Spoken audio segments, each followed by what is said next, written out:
been who have been alleged to be a part of illegal mining from both sides of the political divide. Information comes out, investigative work is done, somebody is mentioned in a report, in a news that so and so is involved in illegal mining, and the same people begin to hold brief for them. Where is that gap? Where is that chasm for which we are asking for results against illegal mining? And then when some names are mentioned, instead of rather speaking up, wanting them to be prosecuted, so that or brought before a court, so that if indeed they are part, they face the law, or if they are not part, they are exonerated. Many begin to rather advocate.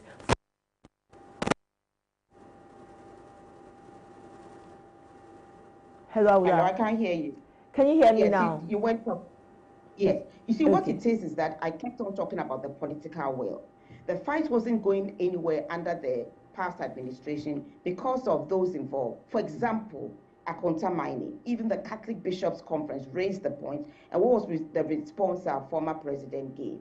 We have Professor Frimpong Boateng's report, which was hiding somewhere until it came to light. What has happened to those mentioned in Professor Frimpong Boateng's report? Now, even under this administration, CSOs have written to the police and to Parliament and the President about, for example, an allegation regarding the Iowin MP. I'm not going to mention any other person. But what action is being taken? You need to know that when complaints are being made, this is the progress being made, whether they've been questioned, what investigations are being taking place, so that Ghanaians are confident that we haven't voted for musical chairs, but there's actually a robust fight going on against irresponsible mining. You see, it's not just that it's illegal. It's because of the devastation it's causing, because of the fact that it's poisoning all of us. We are all being poisoned. It's causing a threat to our very existence. Why are we not dealing robustly with it? Because too many people are involved who shouldn't be involved. And instead of exposing them, it may seem that we are actually providing them with some shelter, which shouldn't be the case. Well, we'll be entering into a new year. Aula Sewa, you've said it over and over again that we need a political will. Government has to be on its toes to fight galamsey.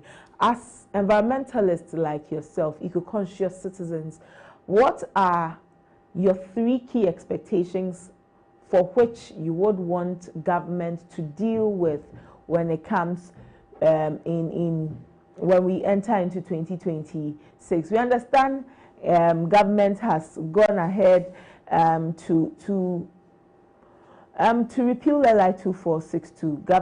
Parliament has done that. Government has also signed on it. Now, with the declaration of a state of emergency, are you still looking at that to be done? You see, if we look at LI 2462, LI 2462, it's great that we are finally listened and taken it to Parliament, and we are sure that it's going to be repealed. Why did it take so long? Let's not go there. It has happened. But LI 2462 was dealing with the duty bearers themselves allowing mining in forest reserve. It wasn't dealing with illegal mining. It was dealing with what we believe was perverse, giving mining licenses to mine in our forest reserve. That's the duty bearers giving the licenses. Now with illegal mining, it's going on with impunity.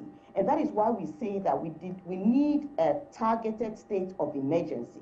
You see, we didn't want to wait till 2026. This matter should have been dealt with in 2025. We're able to deal with the betting tax, with e-levy, which did not cause an existential threat. This is causing an existential threat. Water is life. Our water bodies are being poisoned. Ghana water does not remove the toxins from the water. It only removes what makes it brown. So when the water is clear, it does not mean it is safe. It could still have mercury, arsenic, cyanide, which are colorless. So the picture I'm painting, I'm letting us know that we face a national emergency. We need a targeted state of emergency. Release as many boots on the ground as you can. Go to the targeted areas we are talking about. We know them. We know them. We don't need anybody to tell us. We know where they are. Deal with them. Go to all the water bodies, remove the Chanfans, arrest the environmental terrorists. Go to the forest reserves. Go to the farmlands where the illegal miners are. It's not a secret. They are there openly. What has prevented us from going there in force and arresting them? This needs to be done before 2026 kicks in. We are being poisoned. We are being poisoned. The poisoning must stop. And we must stop the importation of excavators. Not a question of giving licenses. Just stop the importation of excavators. There are enough in the country to deal with any legitimate building construction work. Most of it is finding their way to the destruction of our farmlands, forest reserves, and so on and so forth. So I think that what we need to do is declare a targeted state of emergency and have enough men on the ground and the Navy and so on and so forth. Go to our water bodies, our forest reserves, our farmland. And then we also need to have a situation where when illegal mining is raging, you deal with the political authority and the police and the chiefs of those areas. If we begin to do that, they'll have an interest in stopping illegal mining in their area. And if they can't, call in for reinforcements. We cannot go into 2026 with a poisoned landscape. And believe me, this goes to the heart of it all. Not only are we being poisoned, so you're not going to have a 24-hour workforce when your population is poisoned. Not only are children being born deformed and maternal deaths taking place, not only is there the rise in kidney disease, but very soon nobody wants your food export. Who wants to have cocoa that has been poisoned? Who wants to have your palm oil? You know, all the goods you have, even skin products. They will be rejected if we do not stop this matter this year. We do not have to wait till 2026. So these are what civil society and all persons who are putting Ghana first, putting Ghana ahead of profits. What does it profit a man when he gains the whole world and has been poisoned? What does it profit us when we've destroyed our landscape? And believe me, when the mercury is in the soil, it's not just a question of saying, oh, we've removed the illegal mining. You now have to ensure that the poisons are removed before you can plant anything. You need to remove the poisons, and it takes quite a while. We need our scientists to start work to remove the poisons before anything is planted that is going to be eaten. And remember what Professor Frimpong Boateng said, when you destroy a forest, you've destroyed a pharmacy. So many of our pharmacies are being destroyed. And for one thing before I leave this topic, let's not be complicit by talking about they need a livelihood. Not having a livelihood does not mean you should poison other people and take away the livelihood of others. 2.5 million peasant farmers are at the risk of losing their livelihood. A lot of fishermen have lost their livelihood. And there's a documentary by DW, and you see the kind of people involved in illegal mining. You even had a banker. So it's not about livelihood, it's about greed. It's about greed. And those who don't have a livelihood, government can put measures in place to support them. But not having a livelihood is no excuse to go and poison the rest of Ghana. We are 30 million Ghanaians. Why should 2 million Ghanaians poison the rest of us because supposedly they don't have a livelihood, which I dispute. So the government should not be complicit in repeating this argument, but to deal with them like you deal with armed robbers, like you deal with environmental terrorists. When an armed robber comes to your home, you don't say he doesn't have a livelihood. So until he gets one, we're going to sort of treat him with kid gloves. This is not an acceptable way of dealing with the matter. It's a serious matter. We are all being poisoned. Okay. Alasawa, the Minister for Lands and Natural Resources at the COP30, which is happening in Brazil, says that Ghana is ready to power Africa's or the world's clean future. With what is happening within our space here as Ghana, what will be your expectations of the world community or the bigger community at large in holding Ghana towards or holding Ghana to our promises when it comes to also aiding the world to be a better place in terms of land, in terms of our environment? You see, we should be held accountable. We are fond of going to conferences. We're fond of saying all sorts of things. But what is actually happening on the ground? We signed the Ramsar Treaty. Yet look at our Ramsar site. They are being built upon. The Accra Regional Minister tried, I think 1 or 2 structures were destroyed. And then now what is happening to our Ramsar site? We still have structures on them. We don't have the political will to follow anything through. We do a lot of talking. But it would be great if the talking translated into something permanent. We cannot even deal with our Ramsar sites. We signed the Ramsar Treaty. We talk about clean air. There's open burning going on.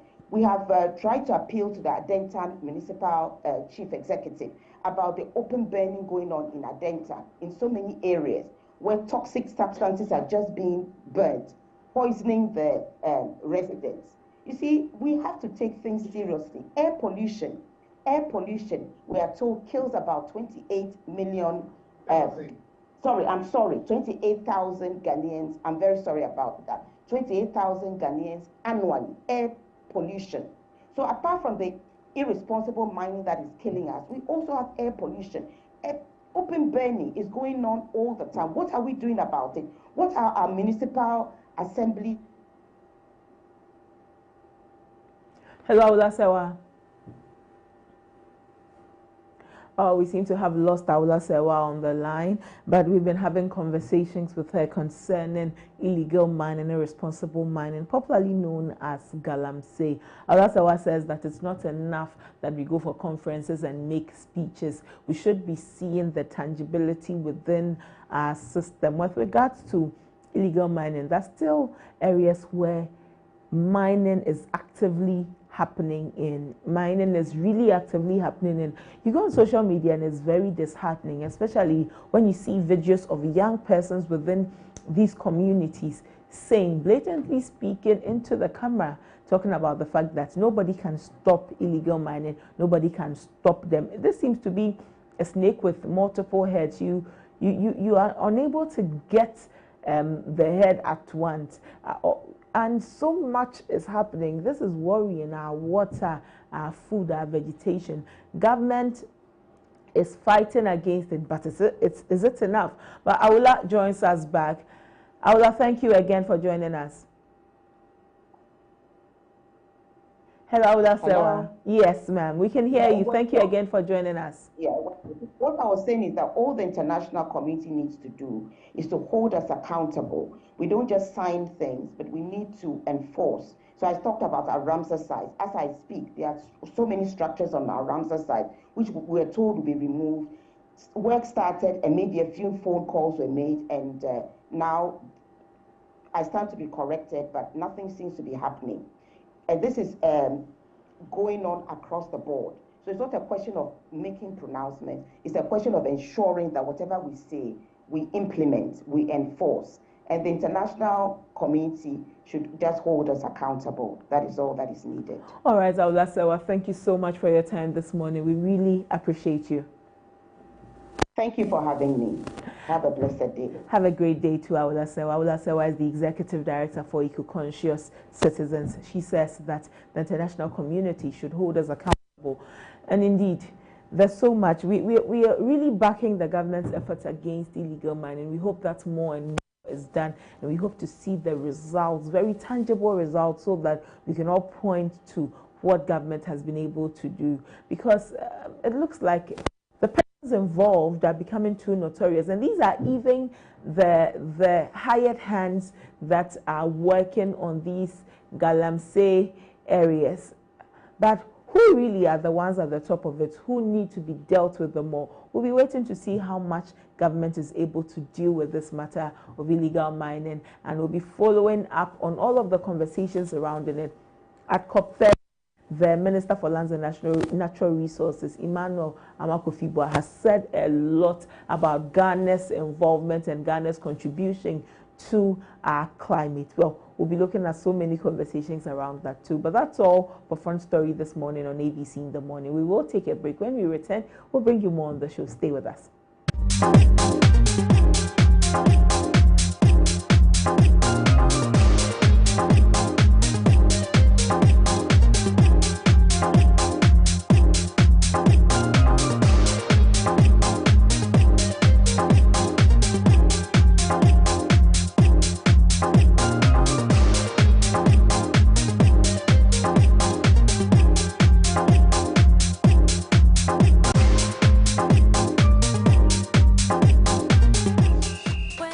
Country, easy. Scoring, easy. Avoiding injuries, easy. Winning, easy. But you know what be easy now? Kivo 4-in-1 Gary mix. I easy. It gets everything inside. Gari, creamer, sugar, roasted groundnuts. Just add water, then sharp my soakings make ready. Taste and energy, made easy. I'm a match winner, but the real champion is Kibo 4-in-1 Gari mix. Champion taste. This advert is FDA approved.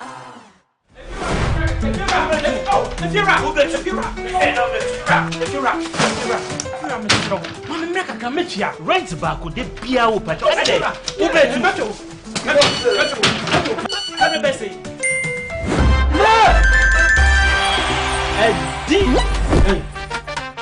Come on, come see you.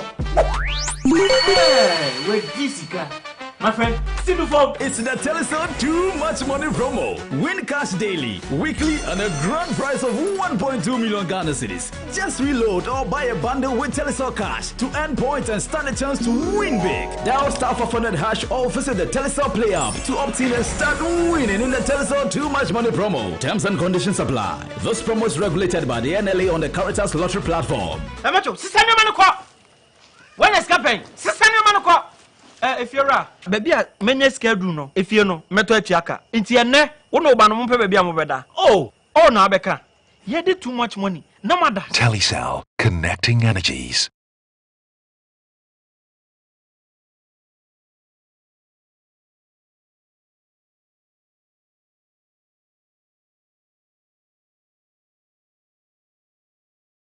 Hey there and welcome to Streets We Day. On this episode, we are at Circle going to ask people a few questions about the new products of Gino. Stay tuned and follow me. Pacho, your first say? Okay. Inti, your first question, one say, we should Gino adverts na. Omo nyumbi, ende no, omo kan bibi woho. Omo kan de? Gino, my Chris, hi. Ananya no, mabon. 3 sentences, 3 words. Wait me a catch me, Gino, bibi. Wait me a catch me. Oh, nothing you wanna. But you want to mean Gino. Me too bad. Anyway, I'm ready to Wow, I love Gino. I can't miss this one. Is Gino pepper and onion? Yes, that's correct. So here's your gifts for it. Wow, thank you. Hey, Gino. Tomatoes, paste. And yeah, the onion, nay, pepper womb, bibia womb. What the bunch of love for no Gino, about your love. Gino. Perfume rice. I perfume rice. Different ones, Saba. Aye. But we tomato paste near there, Gino. As for that, the Oh. perfume rice. No papa ni and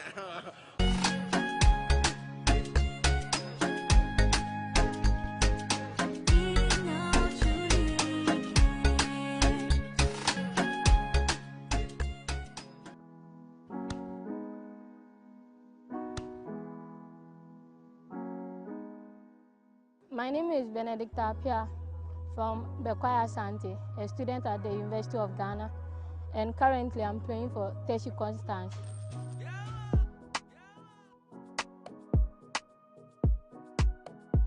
Right now, I'm in level 200. Okay, I started playing football at the age of 5 years, but I quit football through some injuries and some small distance.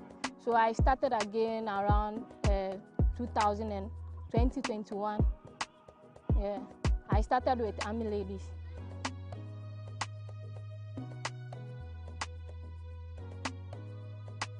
My mom used to encourage me in some ways because she was once a footballer and a volleyball player. So she always supports me in anything that I need in life to achieve my football career. Okay, football has meant a lot for me. Like, I know that through football you can help others in their destiny, like in their niche and something like that. Like Grace Asantua used to do, like to the orphanage and other people. Yeah.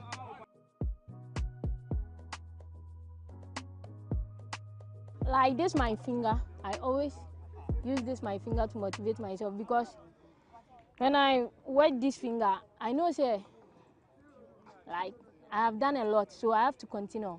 So there is no need for me to give up in life through football. The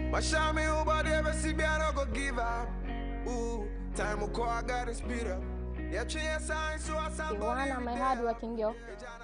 2, I like to motivate people through my experience in life. And 3, well, I like to cheer up with people.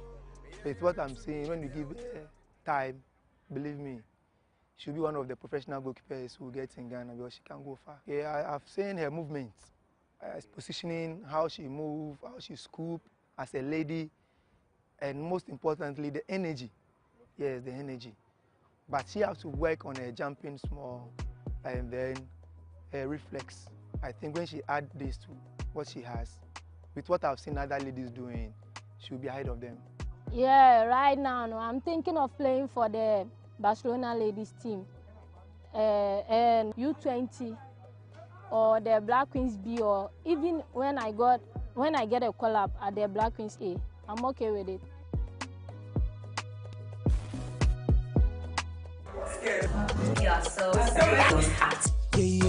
The glam we see, the characters we love, they've got stories untapped, events untold, the sequence and details of the experiences unheard. To my dad, I'm the stubborn one. To my mom, he's the stubborn one. To the first management that I got, I think I was made to exercise a whole year.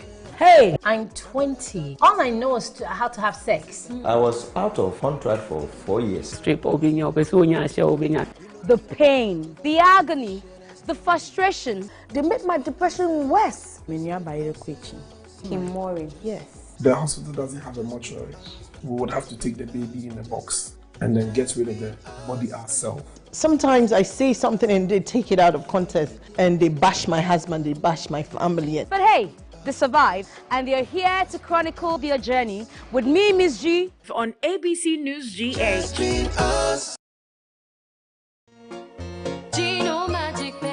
Magic pepper and onion, a delicious tomato mix with tomato, pepper and onion. No grinding, no blending. Ya yeni na da da da. So pa mediane no abe. Come on, Gino, do your magic. And papa no kunu abefi.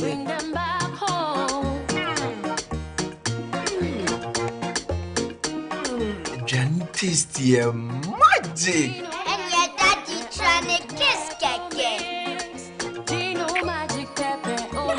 Gino Magic Pepper and Onion. The magic that brings them home. This advert is FDA approved.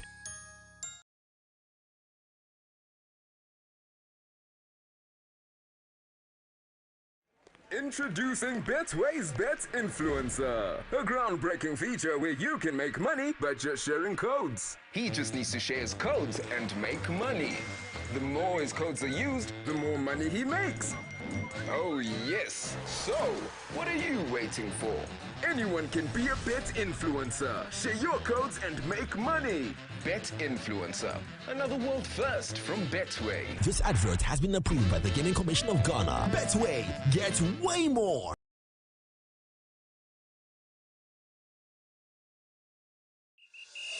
Playing for your country, easy. Scoring, easy. Avoiding injuries, easy. Winning, easy. But you know what be easy now? Kivo 4-in-1 Gary mix.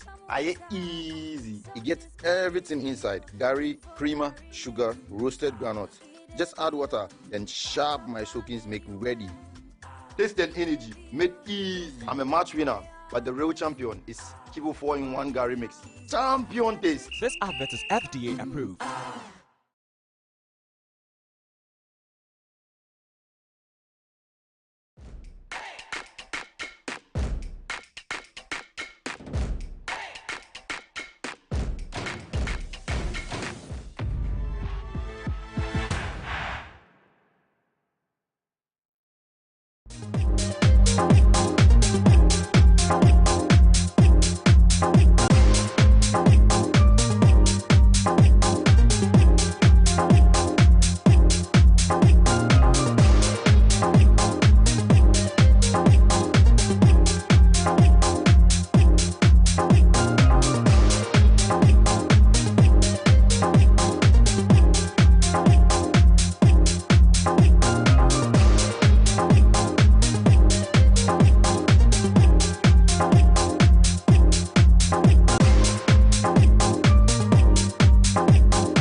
Welcome back, ABC in the morning, live on ABC News GH, and we're still streaming on Facebook and on YouTube, ABC News GH. And so if you're leaving home, you can still join us. It's some 5 minutes to 8 a.m. And so by now, you're either on your way to work or you're already at work. But let me open the phone lines and listen to you. You've heard what government is planning to do in the fight against Galamsey.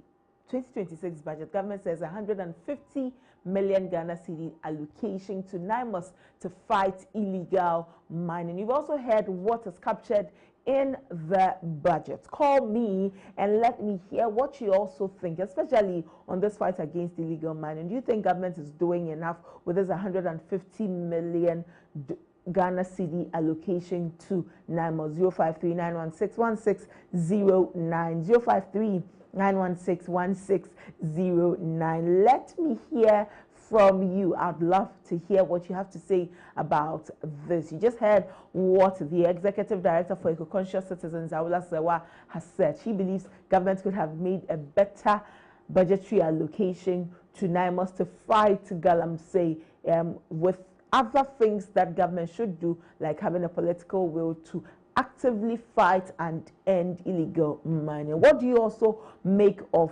this budgetary allocation, 150 million Ghana cedis? Let's hear from you. I would love so much to hear from you. So I'm opening the phone lines. Share your thoughts with me. 053-916-1609. 053-916-1609. Let me hear what you also have to say about this 150 million Ghana cedi allocation to NIMOS, the secretariat that has been set up purposely to fight illegal mining. And I believe that we will win the fight against Galamsey, come what may. I decide to be optimistic in this fight against Galamsey. We must end it. We must win it. It is a must.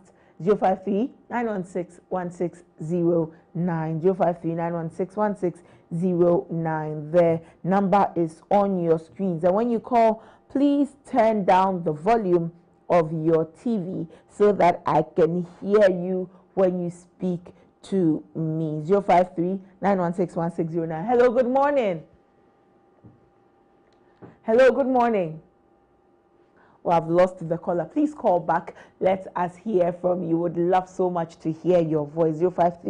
053-916-1609. Please call and share your thoughts with us. And this time we are talking just about the budgetary allocation to NIMOS to fight illegal mining. I will open the phone lines when it's time for Ghana Speaks, but this time I'm giving you a very special opportunity to share your thoughts. Let me hear from you, please. 053-916-1609, 053-916-1609, and share your thoughts with us. But you see on your screens the Finance Minister speaking on the floor of Parliament, the Finance Speaker and the Finance Minister, beg your pardon, on the floor of Parliament when he was speaking to the budget, the 2026 budget. This is a budget that many have touted as a good budget. They say that, well, government has done a very great job with this budget. Others have also raised questions concerning the budget about timelines and many more within the budget. But today, we look at NIMOS, money that has been given to NIMOS, a secretariat that should win or that should be leading the fight against illegal mining. When the Finance Minister was in Parliament, he said an amount of 150 million Ghana cedis has been allocated to the National Anti-Illegal Mining Operations Secretariat, NIMOS, for the activities against illegal mining and forest degradation. We are told that NIMOS, which coordinates... Hello, good morning. Good morning. What's your name and where are you calling from, sir? I'm Richard, calling from Teshi.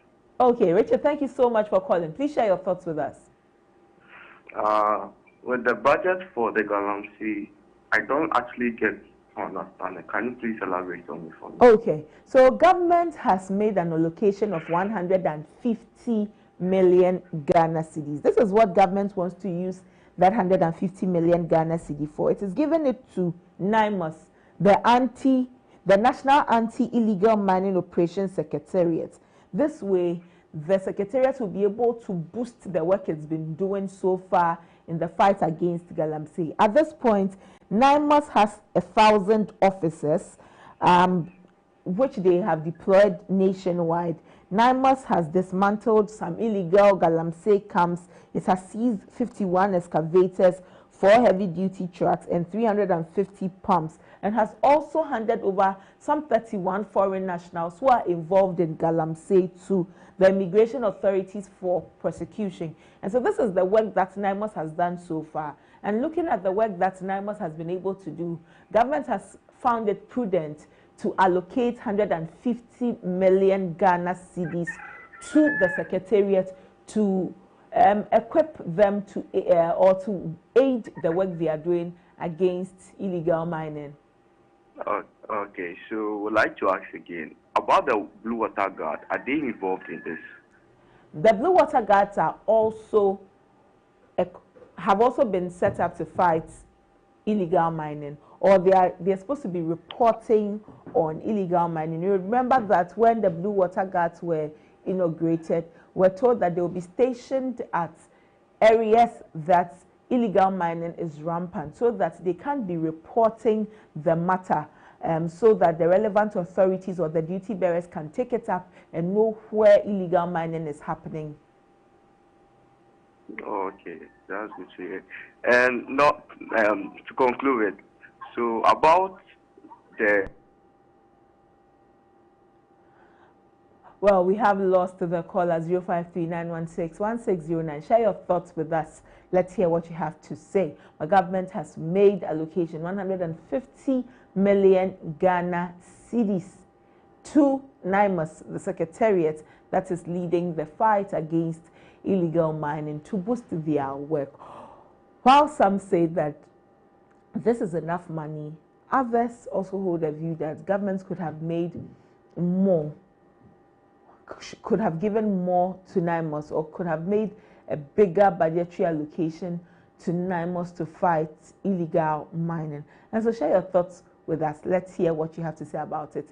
Are you okay with the amount that government has set up or has put aside for the fight against illegal mining by giving to NIMOS? At this point, they are the ones that have received who will be receiving the budgetary allocation for the fight against illegal mining, Galamsey, as we popularly know it. And so share your thoughts with us. I'd love to hear from you. What do you think about this budgetary allocation? What do you think about the budgetary allocation?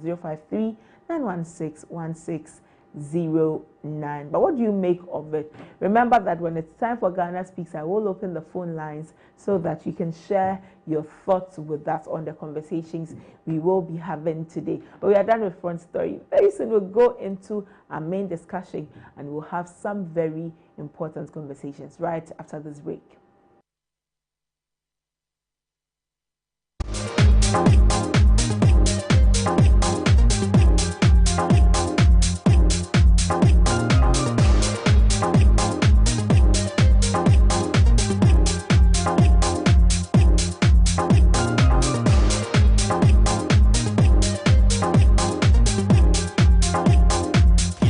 Sport without rules, a game without passion, an arena without chance. What drives the champions? What fuels the rivalry? What separates the winners from the rest in the world of sports? On the show, we shall start by interrogating your admits of matters with expert insight, former renowned medical professionals, providing you with actionable advice and cutting-edge knowledge to prevent injuries and optimize performance. Then we'll connect you to the talking points where we'll bring you the big names, the famous faces and leading voices on our radar in the world of sports for a lively conversation and diverse perspective.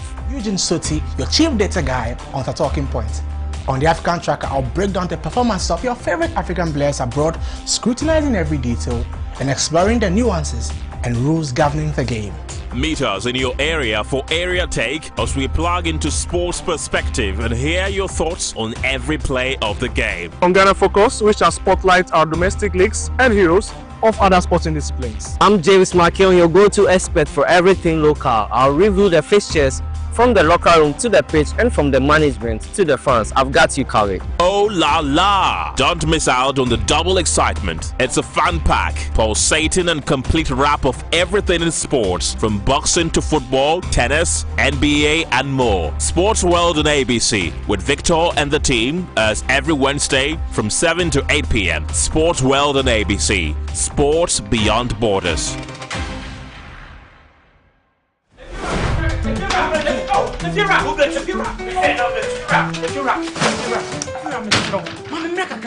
Rent back with the beer open.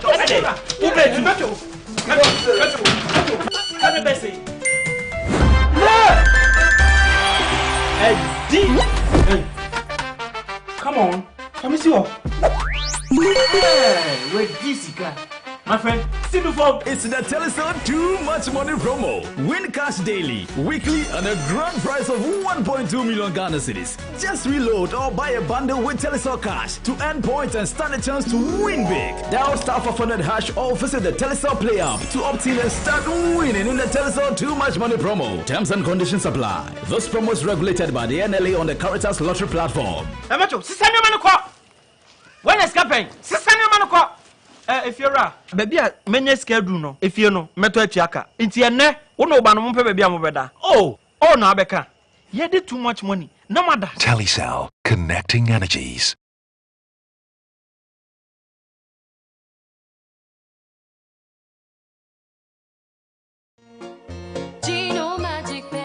Magic pepper and onion, a delicious tomato mix with tomato, pepper and onion. No grinding, no blending. Ya yenini na da da da. So pa mediane no abe. Come on, Gino, do your magic. And papa no kunu abefi.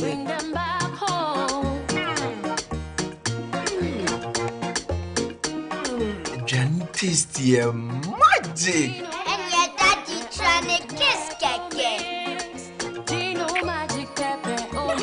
Gino Magic Pepper and Onion. The magic that brings them home. This advert is FDA approved. Introducing Betway's Bet Influencer, a groundbreaking feature where you can make money by just sharing codes. He just needs to share his codes and make money. The more his codes are used, the more money he makes. Oh yes, so what are you waiting for? Anyone can be a bet influencer. Share your codes and make money. Bet Influencer, another world first from Betway. This advert has been approved by the Gaming Commission of Ghana. Betway, get way more.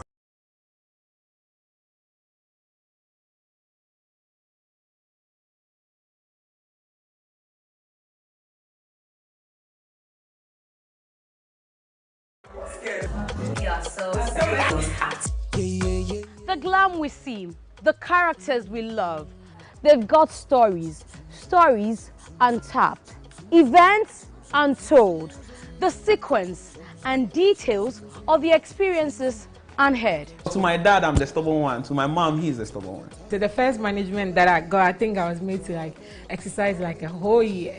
Hey, I'm 20. All I know is how to have sex. I was out of contract for 4 years. The pain, the agony, the frustration. They made my depression worse. Yes. The hospital doesn't have a mortuary. We would have to take the baby in a box and then get rid of the body ourselves. Sometimes I say something and they take it out of context and they bash my husband, they bash my family. But hey, they survived and they're here to chronicle their journey with me, Miss G, on ABC News GA.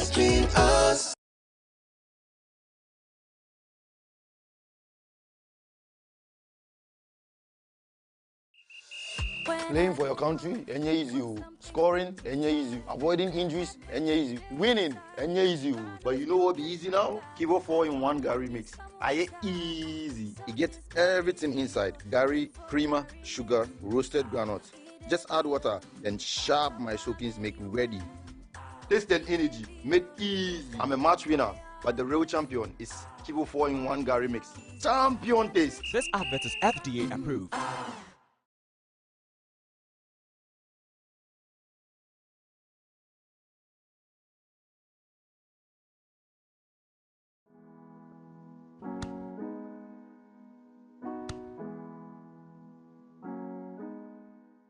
My name is Benedicta Apia from Bekwai Asante, a student at the University of Ghana, and currently I'm playing for Teshi Constance.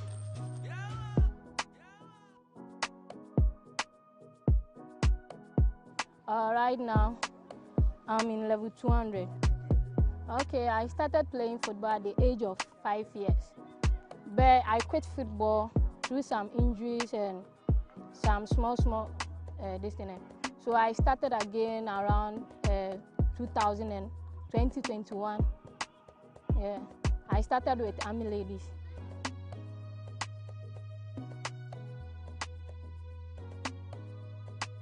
My mom used to encourage me in some ways because she was once a footballer and a volleyball player. So she always supports me in anything that I need in life to achieve my football career. Okay, football has meant a lot for me.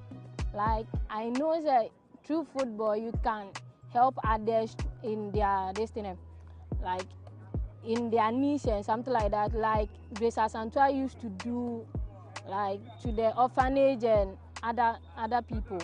Yeah.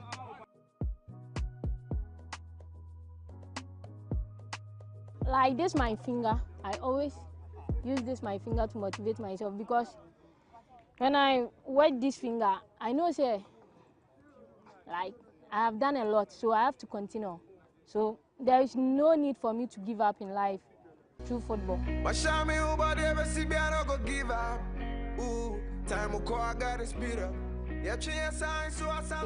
a hard-working girl. Two, I like to motivate people through my experience in life. And three, well, I like to cheer up with people. It's what I'm saying. When you give time, believe me, she'll be one of the professional goalkeepers who gets in Ghana because she can go far. Yeah, I've seen her movements, positioning, how she moves, how she scoops as a lady, and most importantly, the energy. Yes, the energy. But she has to work on her jumping small and then her reflex.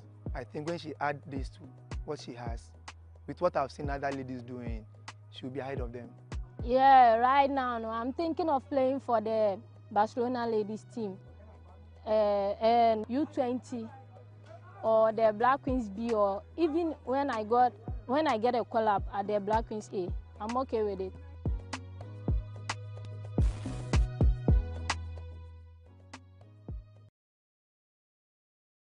Imagine a sport without rules, a game without passion, an arena without chance. What drives the champions? What fuels the rivalry? What separates the winners from the rest in the world of sports? On the show, we shall start by interrogating your admits of matters with expert insight, former renowned medical professionals, providing you with actionable advice and cutting-edge knowledge to prevent injuries and optimize performance. Then we'll connect you to the talking points where we'll bring you the big names, the famous faces, and leading voices on our radar in the world of sports for a lively conversation and diverse perspective.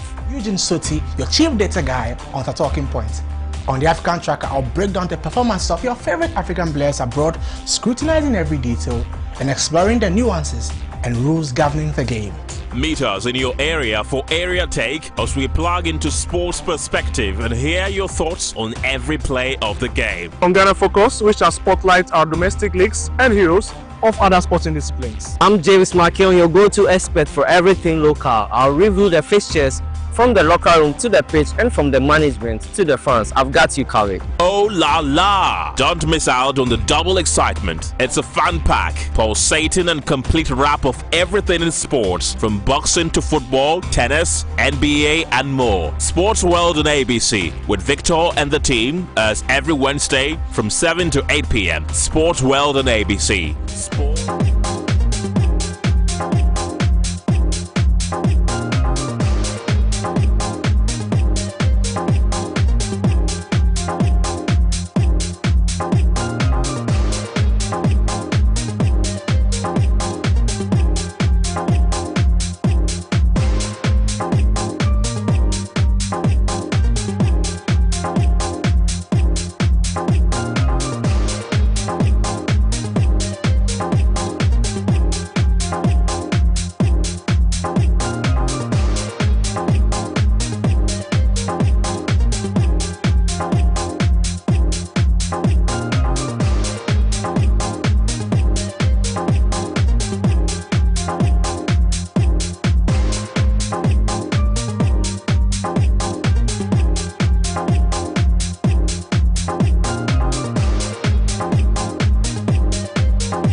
Welcome back. Thank you so much for staying with us. You're still watching ABC in the morning, live on ABC News GH. If you have not followed us on our socials yet, please take your phone, go on Instagram, go on TikTok, go on X, formerly known as Twitter, and type in ABC News GH _ ABC News GH _ and please give us a follow. We would love so much to interact with you via our socials. Would really love to hear from you. It's time for our main discussion here on ABC in the morning. And today on the main discussion, we're looking again at the 2026 budget that the Finance Minister, Dr. Kasiel Atoforsen, presented to Parliament over just at the end of last week. We'll look at the budget and see how it appeals to the Ghanaian. After the budget was read, so many people were excited, others were skeptical, but the general emotion it evoked was one of a positive one. It was a positive emotion evoked through many of the conversations you would hear on the airwaves and also on social media. What does this mean for government? What does it mean for government to have this kind of emotion, to have this kind of feedback after a budget has been read? I took the time to read through comments on Facebook and on X. Those two platforms are platforms where you'd find so many conversations happening, conversation threads going on that you would love to attend conversations there. And so for government, how does government feel following the budget that has been presented? We will look at that. Additionally, we'll look at the NPP primaries, the build-up to the NPP's elections that will be happening on January 31. But let's start with the budget. Joining me is Dr. Samuel Efriye. He is a political scientist and a lecturer at the Kumasi Technical University. Doc, good morning. Thank you so much for your time this morning. Hello, Dr. Efriye. Hello, Dr. Efriye. Well, I'm unable to hear Dr. Efriye. We'll do well to establish contact so we can hear him. It's been quite a while since we had conversation with Dr. Samuel Efriye. Let's peruse what it means for us as a people that this budget has been read, the kind of feedback that has been coming after the budget was read. When we had conversations on Friday, one thing that we established was that government will need to have a political will to implement the very ambitious things that it captures in the budget. Hello, Dr. Efriye. Hello, Doc. Abna. Yes, Doc. Good morning. Hello. Yes, Doc. Can you hear me, sir? Yeah, yes, I can hear you, but I think it's so faint. It's faint. Okay, I'll do well to speak up. Is this better? I will try. Okay, well, we'll do well to make sure that you can hear us better, Doc. Thank you so much. It's been a while since we had conversations with you. It is bad. Yes, hello, can I think it's so low, yeah. All right, Doc, we'll sort it out and then come back and have a conversation. It's okay now. It is, okay. Thank you, sir.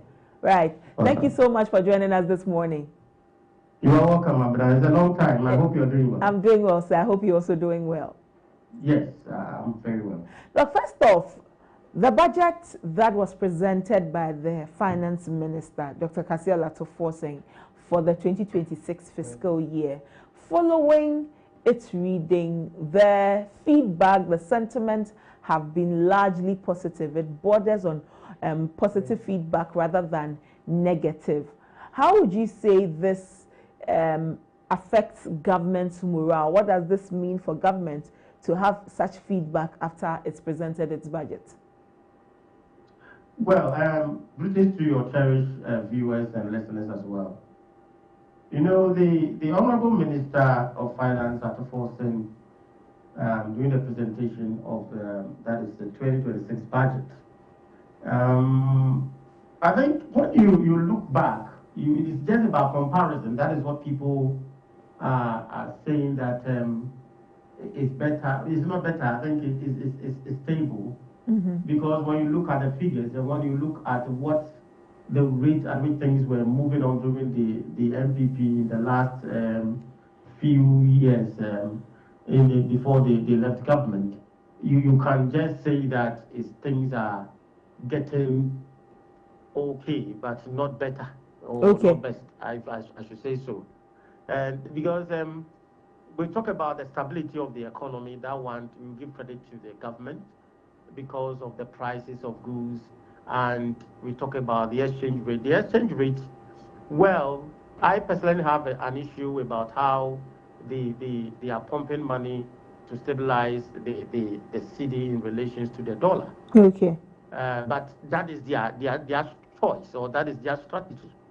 But the MPP left it all for demand and supply, or maybe production, and for them to determine the rates.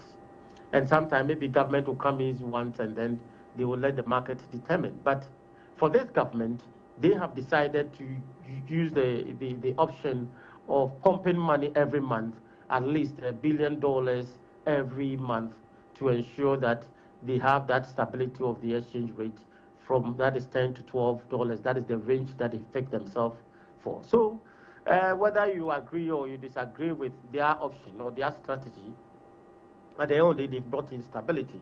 And that has helped the market a lot in terms of trading, in terms of having stability of prices. And in the business circles, they can really have a relief, because if you are operating in a market or in an economy that always you cannot predict, or you cannot have an intent, or you may not have to determine that within 2 months, 3 months, the exchange rate will be like this, because most of us traders who do this international trading, we import a lot. So these are one of the critical issues that have made the government a little people think that they are doing well. That is their option, and it's working well for them to have the public sympathy. You know, when there's a change in government, there's always that perception or that perceivedness that people tends to have some goodwill. So if you don't take an advantage of it and you tend to misbehave, in quote, you have the and that is what the NDC government want to take an advantage of it, to do what people wish. And you know that the budget are budget, but it's just opposed to the promises that they made to Ghanaians. And that is what people, because if the other day you come have a budget and have not seen what you promised or what you made to Ghanaians, you have not made any steps in your budget to achieve that, then seriously you are not heading towards maybe retaining or maybe doing the will of what Ghanaians voted for you. So I always see budget as a way of political manifesto, as a manifesto implementation. So it tends to make it in that form. Because when you see these budgets... Your call has been put on hold. Please.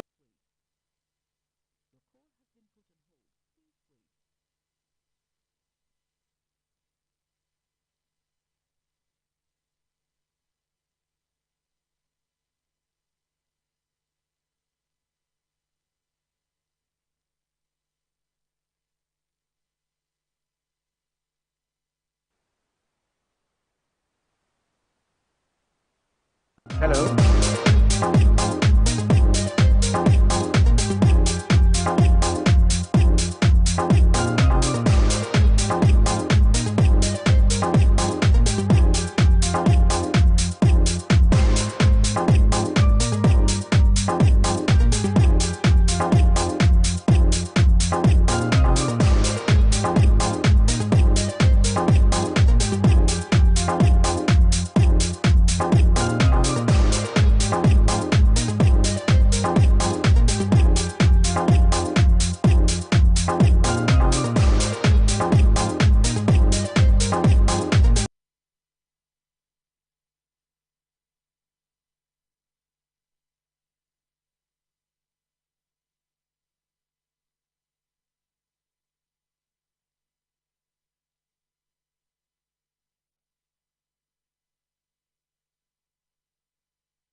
Thank you so much for staying with us. We apologize for that loss in sound, but we'll continue our conversation about the 2026 budget statement that the Finance Minister, Dr. Kasia Forson, presented to Parliament. We're speaking with Dr. Samuel Ifri, a political scientist at the Kumasi Technical University. Hello, Dr. Ifri. I think Yes, we lost you for just a moment, but we are back. all right, okay. Thank you very much. You're talking about the fact that sometimes the budget presents itself like a manifesto to the people. Yes, yes. I was saying that mostly for me, budgets are for manifesto implementation, because what you made promise to Ghanaians is what people might be expecting in the budget statement. So what you see, it's like people are presenting a manifesto and how they want to present it. And you know what, the ironic part of it is that these budget figures and whatever is already there.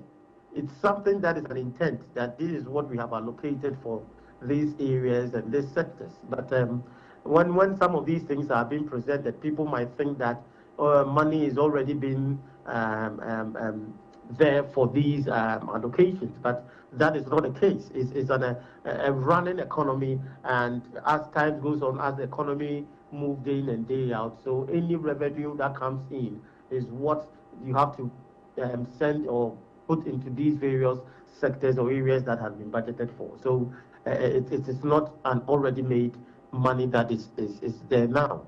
So, you know, I would say that the government is trying on its manifestos, and I believe that that is what people are trying to praise them. At the end of the day, they are also tapping into the goodwill of the people and to ensure that people will not be dissatisfied. I think it's almost getting to a year now, and they are trying to do what people tends to please them. But as times move on, well, let's wait and see these politicians, whether they will change or they will not change.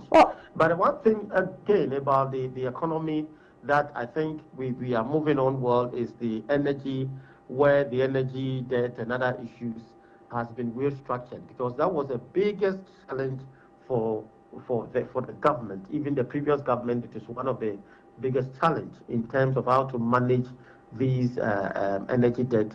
And I believe that the way they have restructured these private sector producers of these energy to the economy, and we are really having relative stability in our energy sector.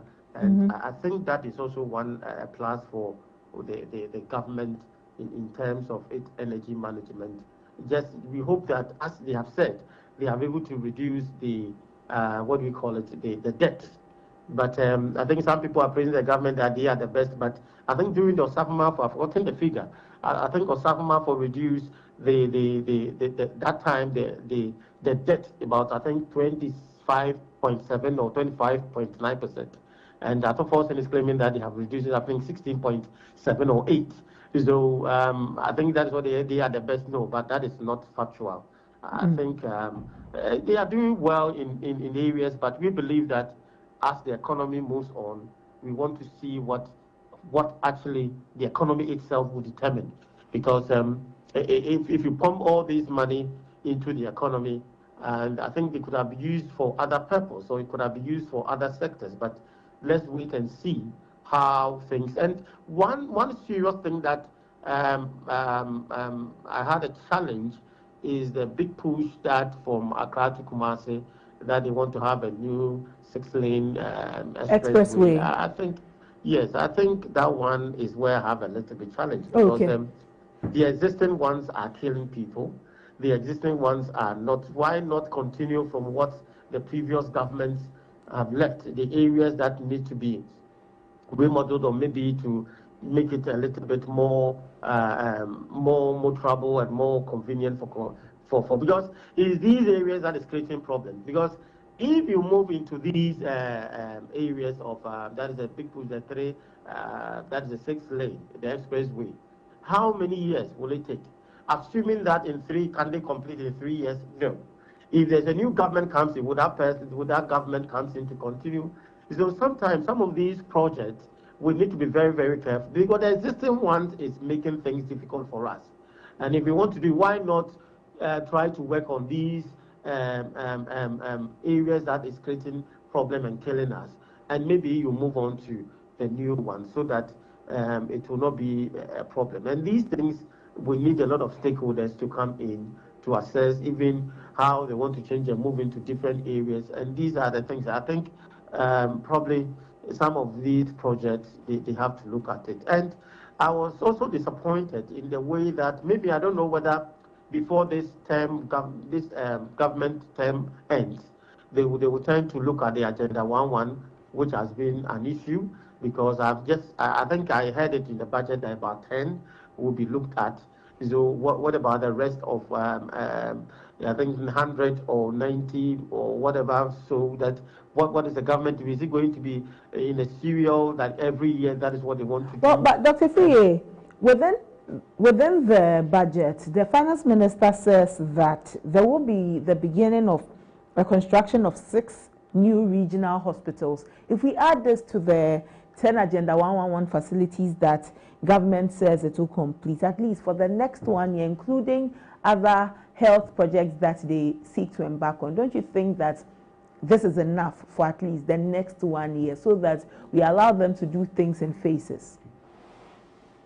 You know, there are some investment has been made into this Agenda 11, even though it was an ambitious project that was initiated by the MPP government. But I think they can prioritize some of them that is in the some stages of completion. And that one is because, you know, what we have been doing as a nation is that we tend to come in with new project, new project, new project. And that is what politicians think that is a new thing for them, so they can get whatever they want. Excuse me to use that word. Because always, if for the existing ones they want to try to invest, because it was given to a different contractor, and now they are coming in, they have to get it. You know, these politicians always want something new to begin with, so that they can know what to do with our resources. And that is a bad practice that we have been initiating all this while, that we always tend to not to continue with some kind of this. And that was I give an example of this big push of the Kumasi Express Road. And there are a lot of projects that the previous government or even the current government these politicians has neglected, or because of it's not in their time. We can talk about some projects or some hospitals in Kumasi that it's still pending, it's still not making the difference, or because it was not initiated by those that is the then government when the project was started. So we have that challenge of that continuity, and that is what is creating a lot. And I don't know whether maybe we will come to in a reality that we need to have, because these national policy and that kind of thing, and national whatever, the politicians don't look at it. They just throw it away. But it's our resources that we have invested into this project. Because if assuming there's a change in government in 3 years to come, and there's a new government, maybe not the NDC, I don't think that the current government or the government that will come up will go in for this big push for the 36 Express Road, because there's a lot of money, and maybe they have a contractor issues or whatever issues that will come along with. So we need to be very cautious and try to invest in areas where it will have a lot of multiplier effect and immediate benefits. You know, I don't discount the fact of having these national, that is regional hospitals and those kind of, there's nothing, but we have more than, let's say, about 100 these district hospitals that we have to complete. And maybe it can also do it, if money is there, they can do it at the same time, simultaneously. But I don't know the government priority, and these are politicians for you. They always want to initiate new projects for their own interest, and maybe can also use to do politics that they started, and that is their own. And somebody will say that I started, you completed, and they will be using all these things to disturb Ghanaians as well. So I think that we need to. But before maybe you ask your next question, so the issue about these military or security aspect of our nation, where we need to go in for the aircraft. You know how politics has ended us, for us to lose our leaders in such, in an what do we call it, in unimaginable situation, because everything we do politics with it. We do politics with it. If individuals can buy aircraft for their own individual in their own business on their own personal trips, how much more the nation can buy an aircraft for their president and for their leaders? And you see that we make use of politics, and at the end of the day, when it catches up, then we rush in to go and come in with. We are so disappointing for the way we do politics with certain kind of situations or certain things. We politicize everything, and that is what have made us to lose these people at Obuasi some time ago. Now we want to go in and buy. I don't have any problem with it, but it's a lesson to all of us that we need to be very careful and need to be patriotic, but not always power inclined and always want to say things to get power. And at the end of the day, we have these consequences on us.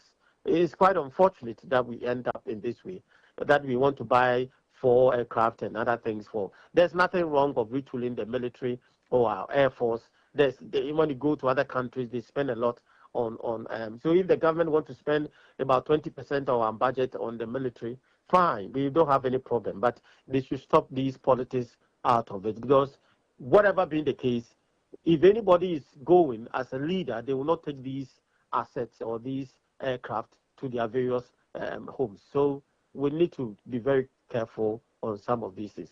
I hope and pray that the VAT issue that they are talking about, they will tend to end about the COVID. I think that if they were able to do a lot of things within the shortest possible time, the COVID tax should have been off within that, the moment they came to power and when Parliament was inaugurated. I think within the first thing, they should have just scrapped the COVID tax. But, you know, political expediency, they think that is beneficial to them. And from that time to this time, 11 months, I think they have accrued a lot from the COVID tax. And that's why they are having a difficulty of scrapping it. But in politics, they made it a campaign that they will scrap the COVID tax. So we hope and pray that they will scrap it. At the same time, the VAT issue that these business people are having issue, they have to sit down with them so that they know how to structure the new tax reforms that they want to come out with, especially for the VAT. If we, I'll come back to you. But joining us in studio is Dr. Dixon Adumaku-Kisi, former MP for the good people of Anyaso Utum, and also a member of the Brani Champon campaign.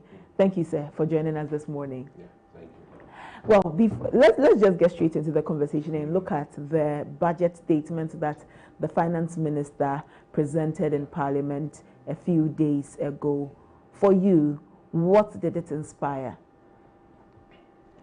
Well, good morning, and to your cherished viewers.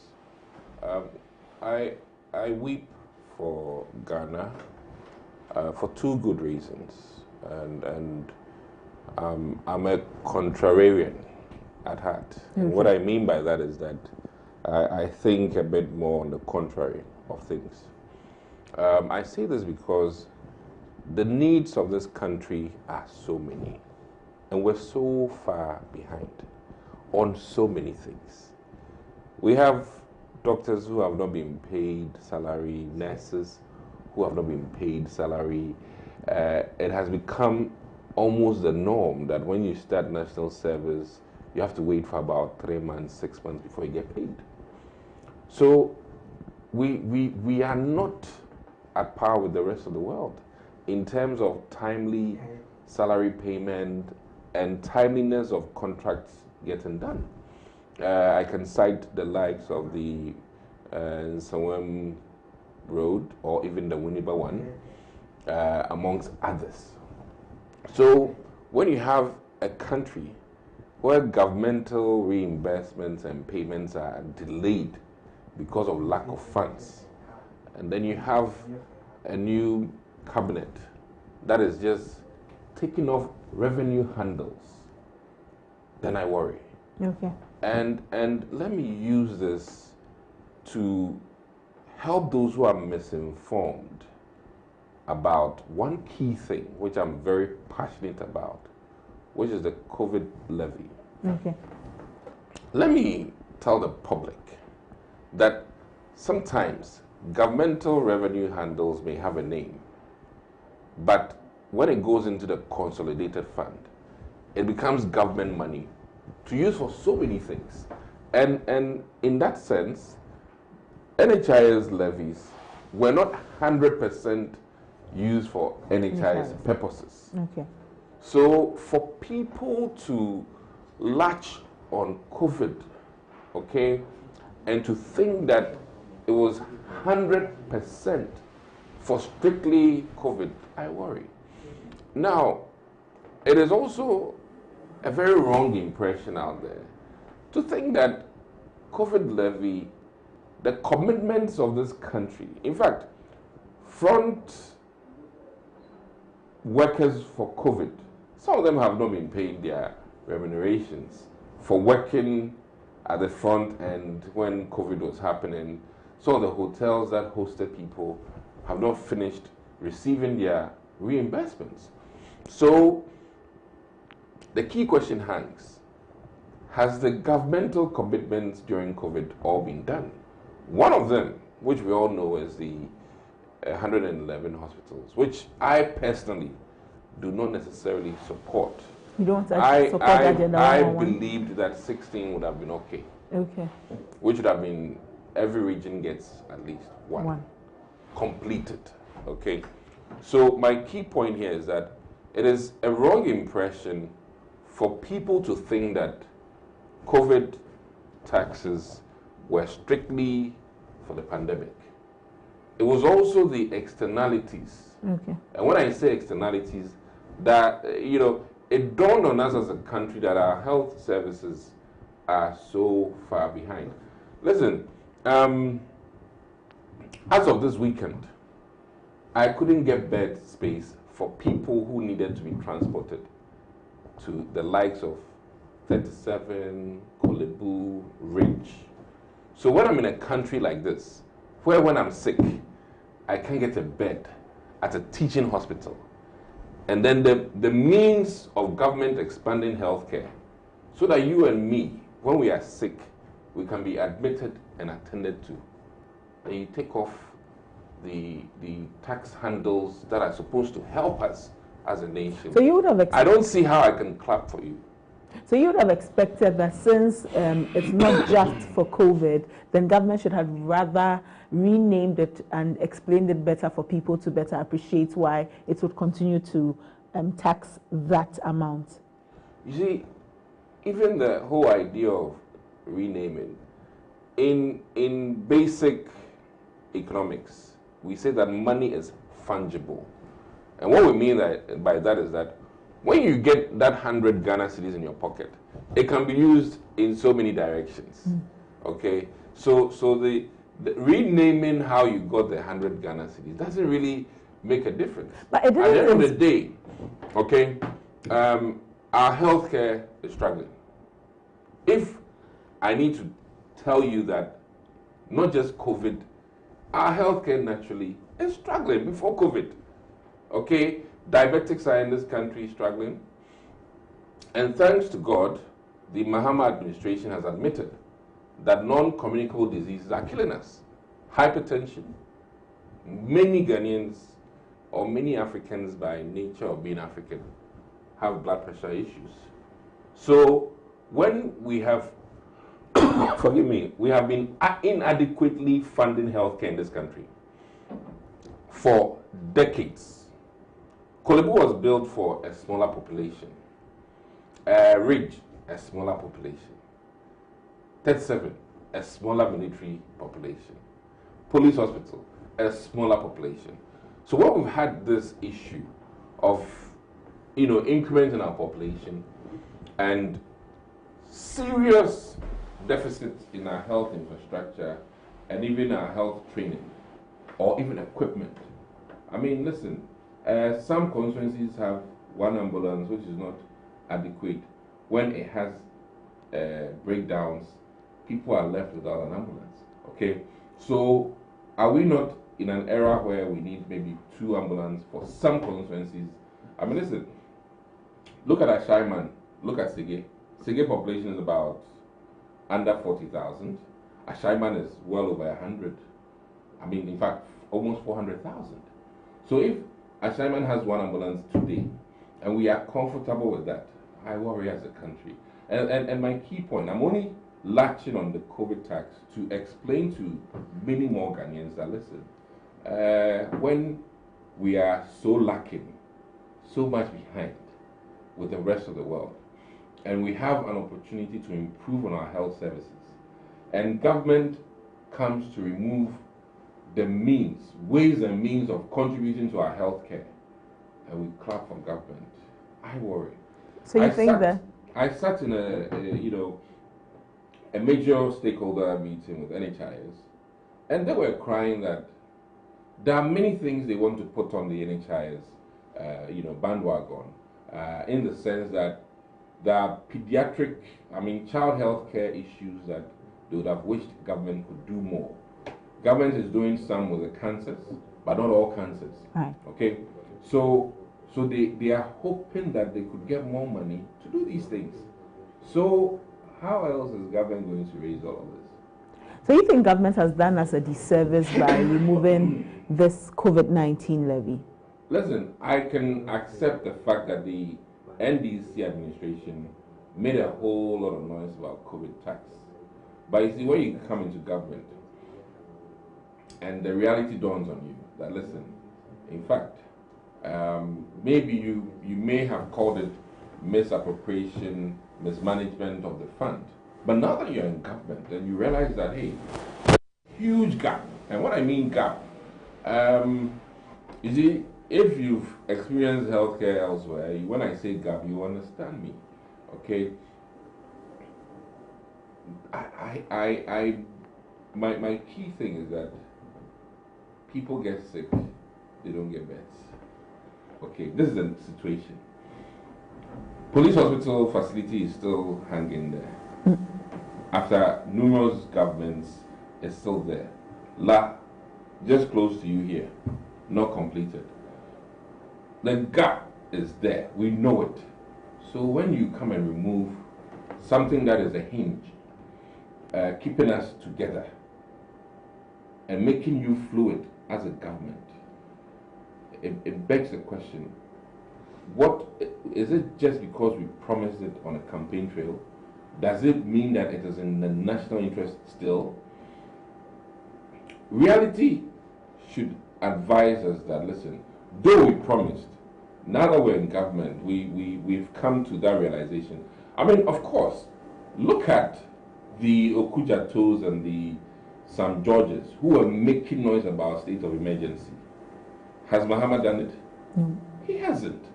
Because reality has dawned on them. Now they are preachers and PROs for gold digging or gold mining. They are now the PROs. What has changed? Well, they have changed the narrative. Government says that by abolishing this levy, it's saving Ghanaians and businesses 3.7 billion Ghana cedis by abolishing the levy.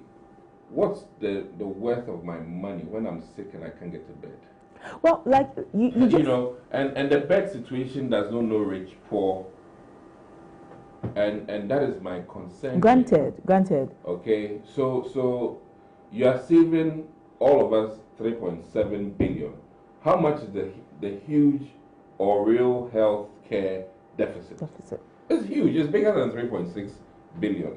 So I thought Forsen should spare me this kind of erroneous thinking about this, social interventionist approach. Listen, governance is a difficult thing, and when I meet Atu Forsen, honorable, I would love to say that, listen, you've rather taken us further back, and it's a very painful thing.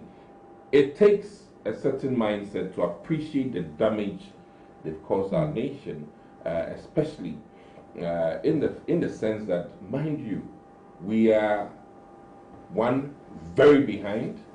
Two, we don't even tax our countrymen, well enough to be able to drive on very good roads, to be able to have quality health care that is affordable.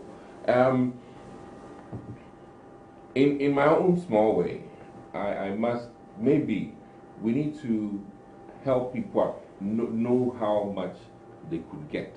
You know, government is offering services to the people, and like any business, when you have more to invest, your services are better. Many of us complain about time we wait to see a doctor. Mm-hmm. Many of us are complaining about how long it takes for laboratory results to be ready. Many of us are complaining about, you know, not having an ambulance or even the fuel we put in ambulance.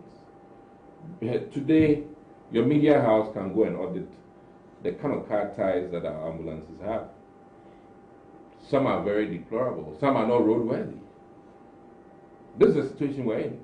So to just say the least, the operational expenditures of healthcare in this country is a whopping huge amount, more than the 3.7 billion Ghana cedis. And my point is that supposing nurses were being paid, no, I mean, Finance Minister just admitted that the backlog of nurses and doctors, they cannot hire them. But it brings me to a question, you know, about why then we are still pumping money into giving nursing trainees allowances, because we have nurses at home, we have doctors at home. The whole idea of allowances was to get people to be interested into entering this noble profession. Now they have entered their home 5 years without jobs to do. Do we keep funding an enterprise that is not given? Listen, human capital cannot be discounted. Okay. Let me tell you today that even though there are 150,000 nurses at home, many of them are improving the health care of their families. Okay. Bare minimum. So when you want to quantify human capital investment, an architect sitting at home is better than him not having that acquired knowledge. And people should know that we gain knowledge not just for job. When you gain knowledge, it's about the decisions you take on a daily basis. So that the total sum of decisions taken in this country on a daily basis would be better. And hence the need to improve on human capital in its entirety. As of today, because of free SHS, I can boldly say that at least the next generation of drivers will not see cattle crossing and say there's a chopper. You understand? And that helps with the safety and awareness of the, drivers in this country. So human capital, don't look at it as, oh, we've trained nurses, they are home.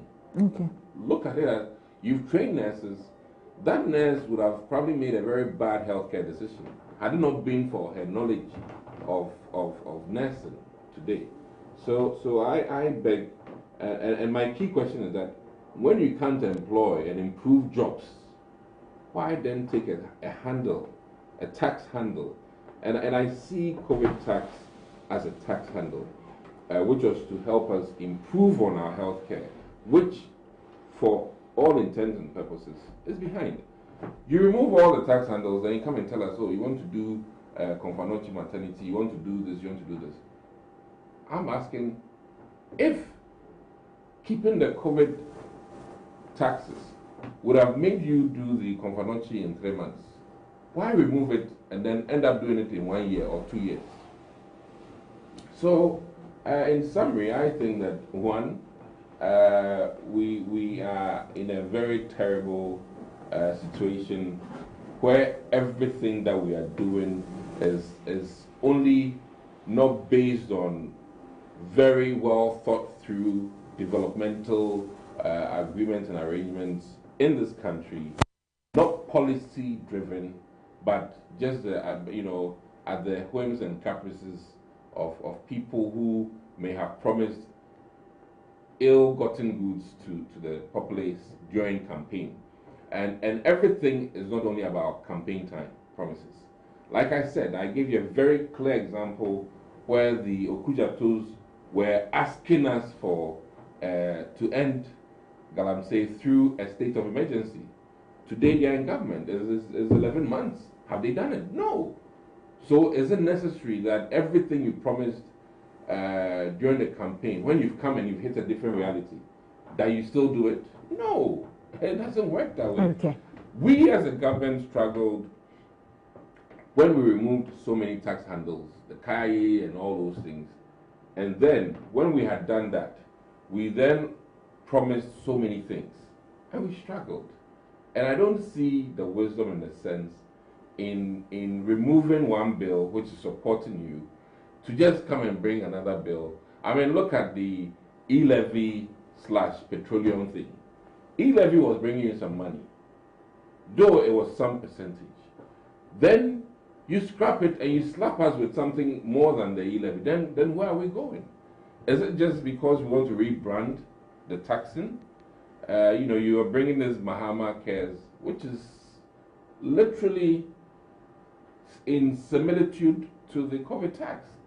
So I keep asking myself, we take 2 steps forward, 2 steps back. Well, or 2 steps forward, 4 steps back. And in this case, I don't think that I'm impressed, because the lack of healthcare infrastructure and facility and support, as opposed to removing monies that can be used to improve the healthcare of my grandmother, my father, my aunties, my nephews, my children, and don't try to be sick in Ghana. Don't try, not at all, because many of us are weeping as it stands now. If we cannot improve the conditions of service of health workers, our healthcare would also not improve. Look at what happened at Ridge, where this young man went to fight. Do we have enough security at hospitals? No. So, Ato Forsen, Honorable, it's nice that you're fulfilling a campaign promise, but I think I think it's ill and the timing is wrong. They should have enjoyed the grace period up to maybe next year, where they've gotten some good revenue from COVID. Blame it on us, but get it and use it for Ghana. In any case, maybe they have gotten enough that they would need. But let me go to that Dr. Samuel Lefriye. Doc, let me look at the conversation about illegal mining. So far, government says that it is going to give 150 million Ghana cedis to NIMOS, the secretariat that is leading the fight against illegal mining, to do their work. Are you impressed with what NIMOS has done so far, that 150 million Ghana cedis should be given to them? Or do you think that this allocation is even too small to begin with? Well, thank you. You see, when it comes to these illegal mining, it's a cartel now, which comprises all various kinds of individuals and professionals, expertise. So it's not easy to just make this a list. And even though NIMOS are trying to do their best, but it's not as it is. They use the same modus operandi of previous government approach, banning locations and also trying to ban excavators. These are old ways of doing things. But the actual solution, where they have to link up with the community, they have to use the chiefs to get things done in it. Because one thing that we all need to know is that the mining, we have to do it, but we have to do it in a legal form. So I once asked a friend that why not all these illegal miners, the government try to bring them together. And I think a lawyer friend told me that the government cannot do that because the thing that they are doing is illegal. So you cannot use illegality to address a problem. But I believe that the government has power to ensure that all these illegal miners will be legally recognized, monitored, and try to as they are talking about this community mining or whatever. I think there has to be an approach to this. If not, the same approach that is Kofor used, the same approach that President Mills and all these leaders used for handling Galamsey will also come to a fiasco. But the amount that I think this is the first time, even though they were having a budget earlier, but I think this is the first time I just heard it in the budget that this amount has been given to them.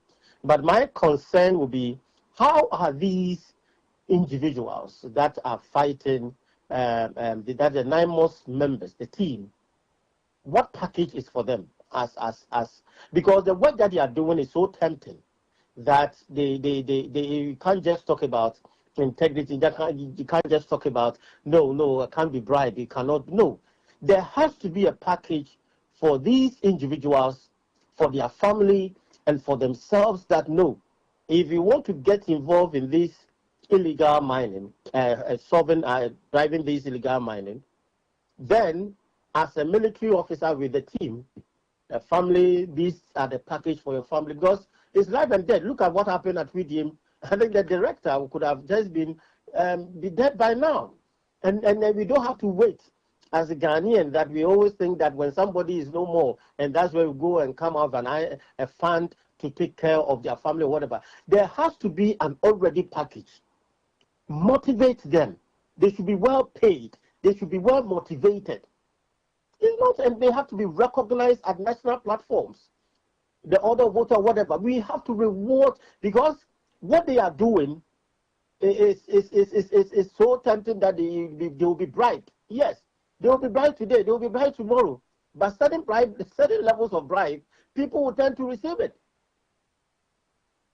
Somebody can give 1 million Ghana cedi, depending on the capacity of what is involved. And are you saying that such an individual will just let it go?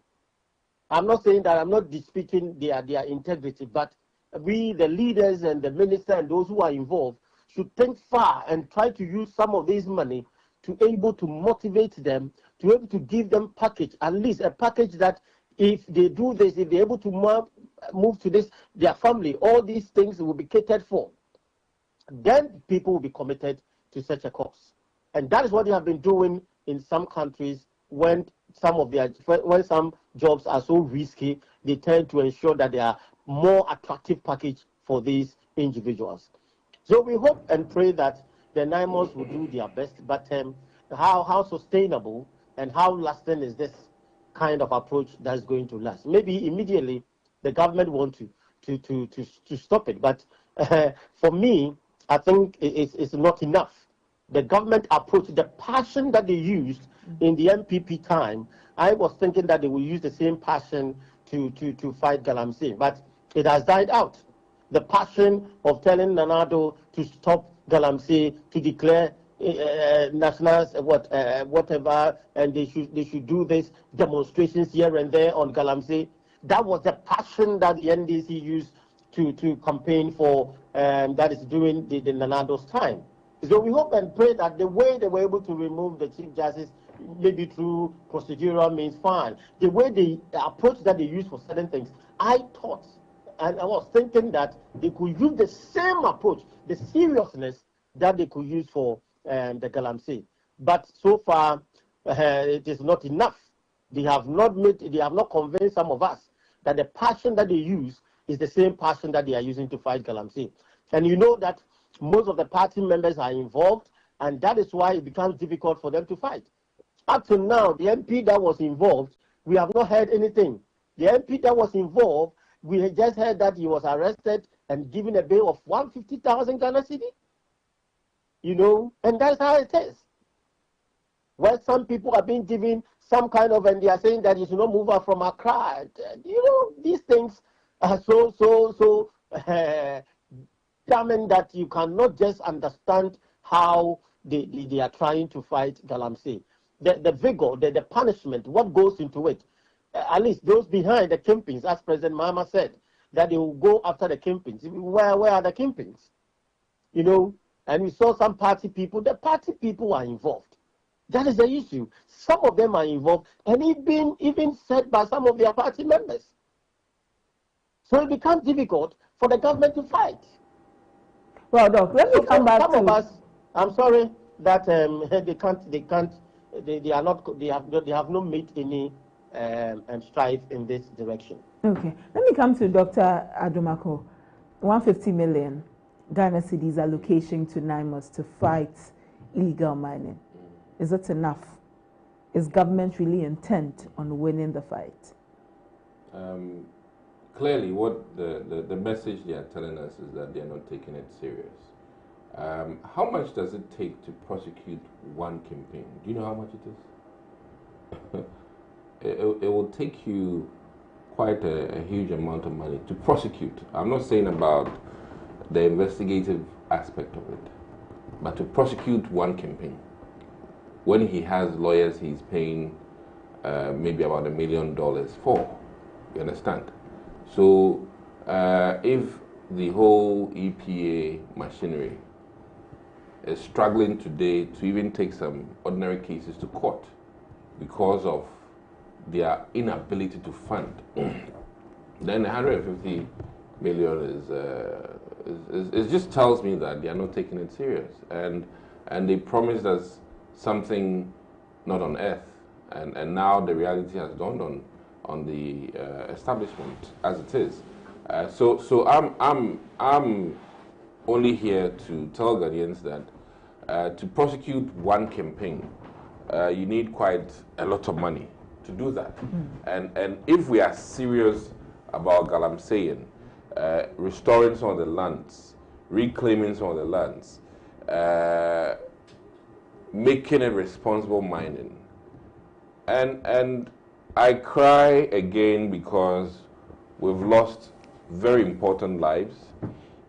Yesterday I was going through my phone and I saw Dr. Amanibuame's number, which I need to now, as it is, remove from my phone bank. And I was like, my goodness, we've lost him. We've lost Mutala, fantastic friend of mine. You know, finished his PhD just not too long ago. We've lost these guys, amongst others. And we are here playing, quote unquote, Chaskele with Galamsey. I worry because 150 million is not enough for the job that has to be done. And you know, as he rightly said, that what are the remunerations for the people involved? In other jurisdictions, for instance, the Drug Enforcement Agency, the people are paid very well, so that they are not induced and they are not necessarily brought into the temptation of doing Galamsey themselves. So as it stands, in many of these reorganizations, even those who check on the NIMOS team, there should be a backroom people that check on them and their operations to make sure that the assurance they've given Ghanaians is what they're doing. And you see, my key thing, and I keep saying that, because the people, the kingpins are at the table with Bahama eating together, it's going to be very difficult. And it's okay for the NDC administration to come out and admit that, listen, we got financed into power. But Dr. Adomako. Hello? We got financed into power by Galamseyers, and we are still in bed with the Galamseyers. Dr. Adomako, how sure are you on that? The kingpins are on the same table the very with the basic president? one is this current MP, who's a small fish in a pond, you know, who then had to call his boss, and his boss, who we all know publicly has said that he was even powering the Galamseyers with electricity. And so for that one person, one person is not a small person, no. Like I said, even the MP for a certificate north or so, small fish in a pond, and has you know, listen, We need to keep in mind that an MPP MP was arrested and jailed for drug trafficking. Okay. Galamsey is damaging this country equally like drug trafficking. And let me say that every Galamsey site, you see illegal drugs, you see prostitution, you see guns. So this nemesis, this menace is so multi-level in terms of its badness that we need to abhor it. And looking at the public sentiment about Galamsey, where now Ghana Water Corporation or company is unable to provide us with drinking water in this country, and we are taking it as an ordinary thing, I worry. You know, the crimes or, you know, what we're doing to the environment is far more than 150 million. If we were to really go to court with government on some of the damages to our environment, 150 million is chicken change. And I am still seriously considering if I need to get some lawyers, take government, and this is not about NDC, take government to court, sue them heavily for every case of neonatal deformities that we are seeing now. And it is on the increase. Cancers are increasing. Even our food security is being damaged by this. So our security as a nation is being damaged by this. So we'll see Dr. Adomako in the near future take government I'll take Ghana government to court, because I think that might be the only way that we can re-conscientize government to do the right thing. And I must say that whilst I was growing up, I thought that lawsuits were not good.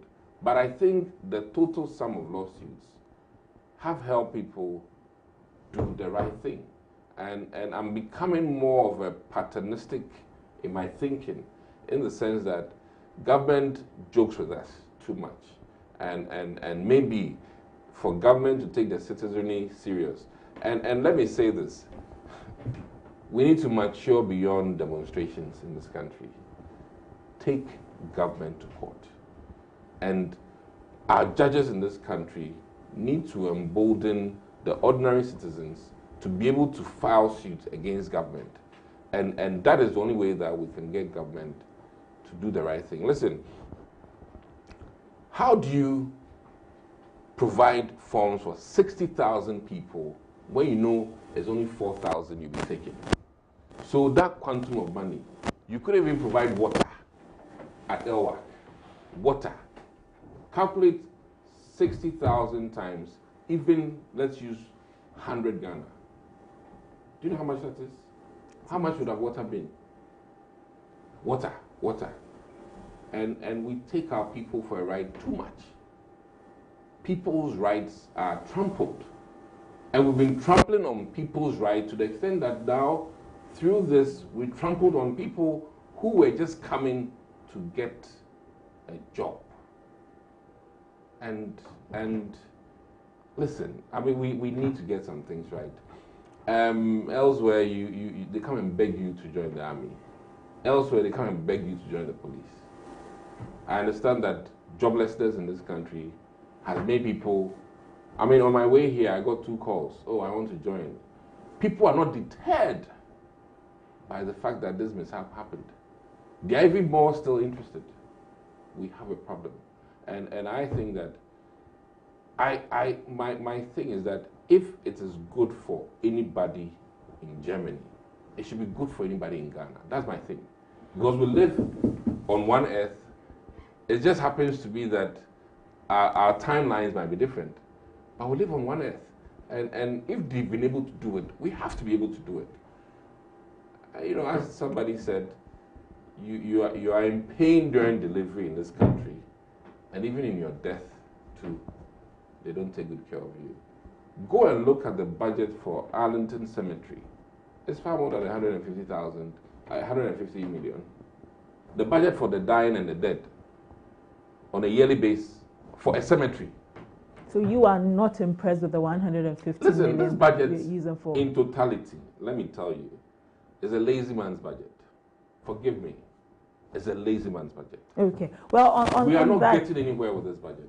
Dr. Adamako, on that, let me take a very quick commercial break. When I come back, we'll have some more conversation and we'll look at your party, the New Patriotic Party, especially as you're closely inching towards 31st January. 76 days. 76 days. You're already counting. Well, we'll be back after the break. Stay with us.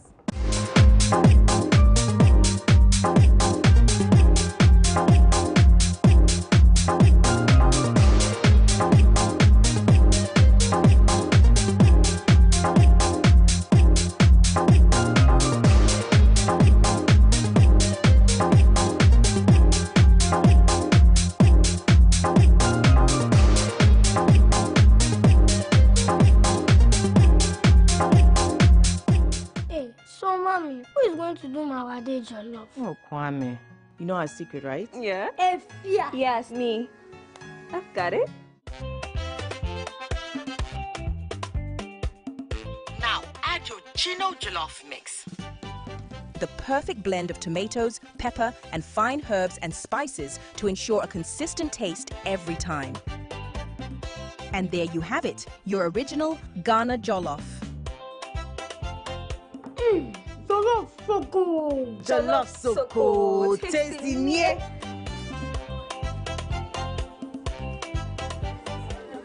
What is going on here? Enjoy jollof the Ghana way. Gino jollof is made with the perfect blend of tomatoes, pepper, and fine herbs and spices to ensure a consistent taste every time. This advert is FDA approved.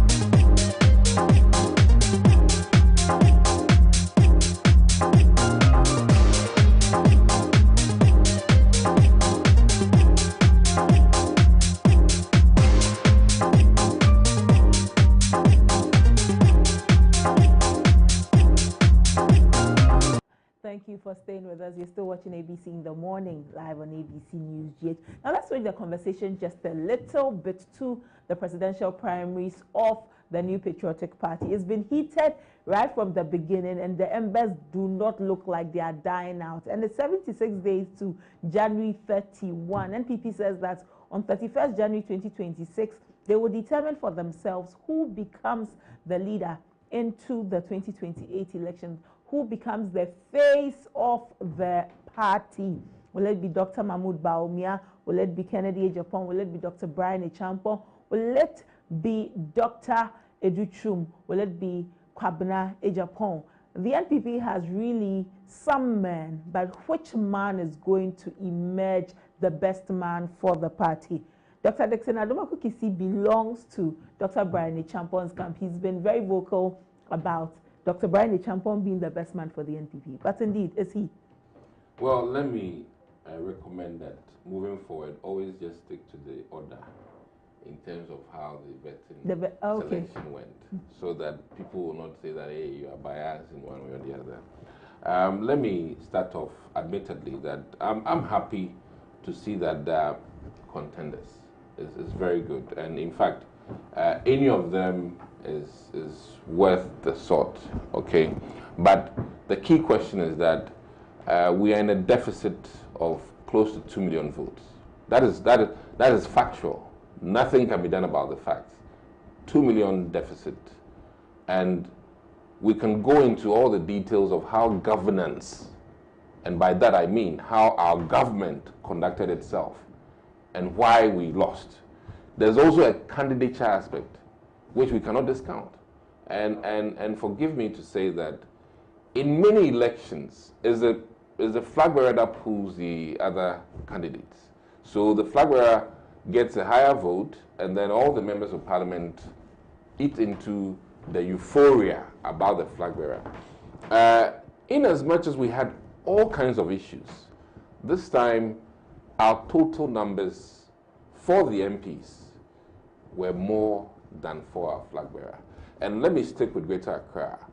We got less by about 300 and something thousand plus votes in the flag bearership compared to the MPship. And you and I know that the MPs are more closer to the people. And when people are upset, they vote against the MP, more so than the flag bearer. So in many constituencies in Greater Accra, unfortunately, we were thinking that in as much as governance was bad and people were upset with our party, it reflects in the MPship. But within the flag bearership, we got only 2 in the 34 constituencies in Greater Accra. And for me, it is telling that the favorability of the former flag bearer in Greater Accra is low. And to win 2028, we need a candidate whose favorability in Greater Accra can match anybody in the NDC. And I think that on that ticket, Dr. Bernie Champon stands tall. Now, he has the prowess that we quote-unquote say is in Dr. Baumia. He has the agility, shrewdness of a businessman, the toughness of a businessman, and let me add, the akukudro, which everybody likes in Kennedy. So if you have the 2-in-1, why buy one? This one I'm doing sales. You know, you have 2-in-1, or you have 1 or 1. So if you have the 2-in-1, this one not difficult? No, it's not difficult. But let's go for that. Okay, there is the argument that you've sold, as a party, when I say you, I talk about the NPP. You sold Dr. Baumia for the very first time. It did not go as the party would have wanted.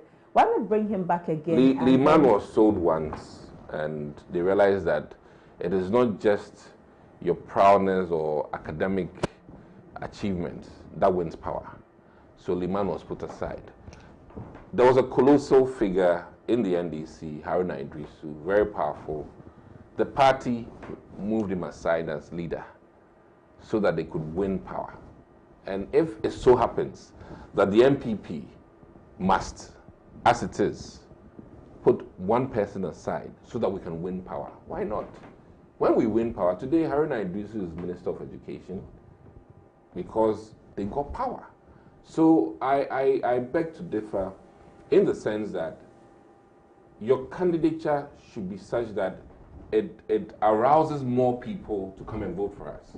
If your candidature cannot interest many Ghanaians to come and vote for us, then it's a non-starter.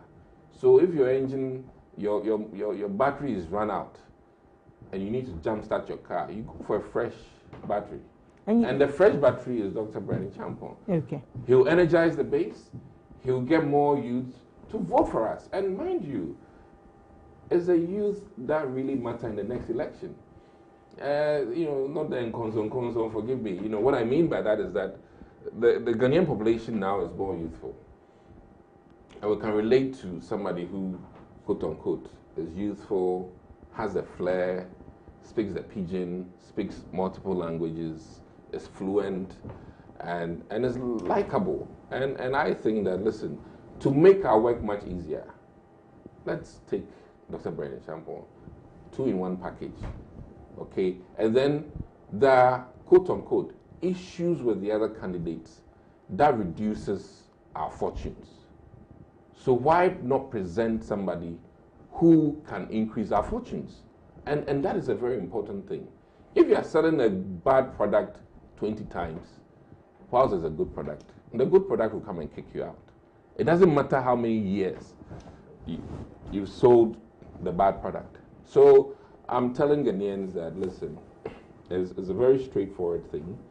And it's a very painful decision to take, to change your candidate. It's painful. But do you actually believe that Dr. Baumia is a bad product? Don't you think that it was just the circumstances of the time? Let me use the word favorability. Okay.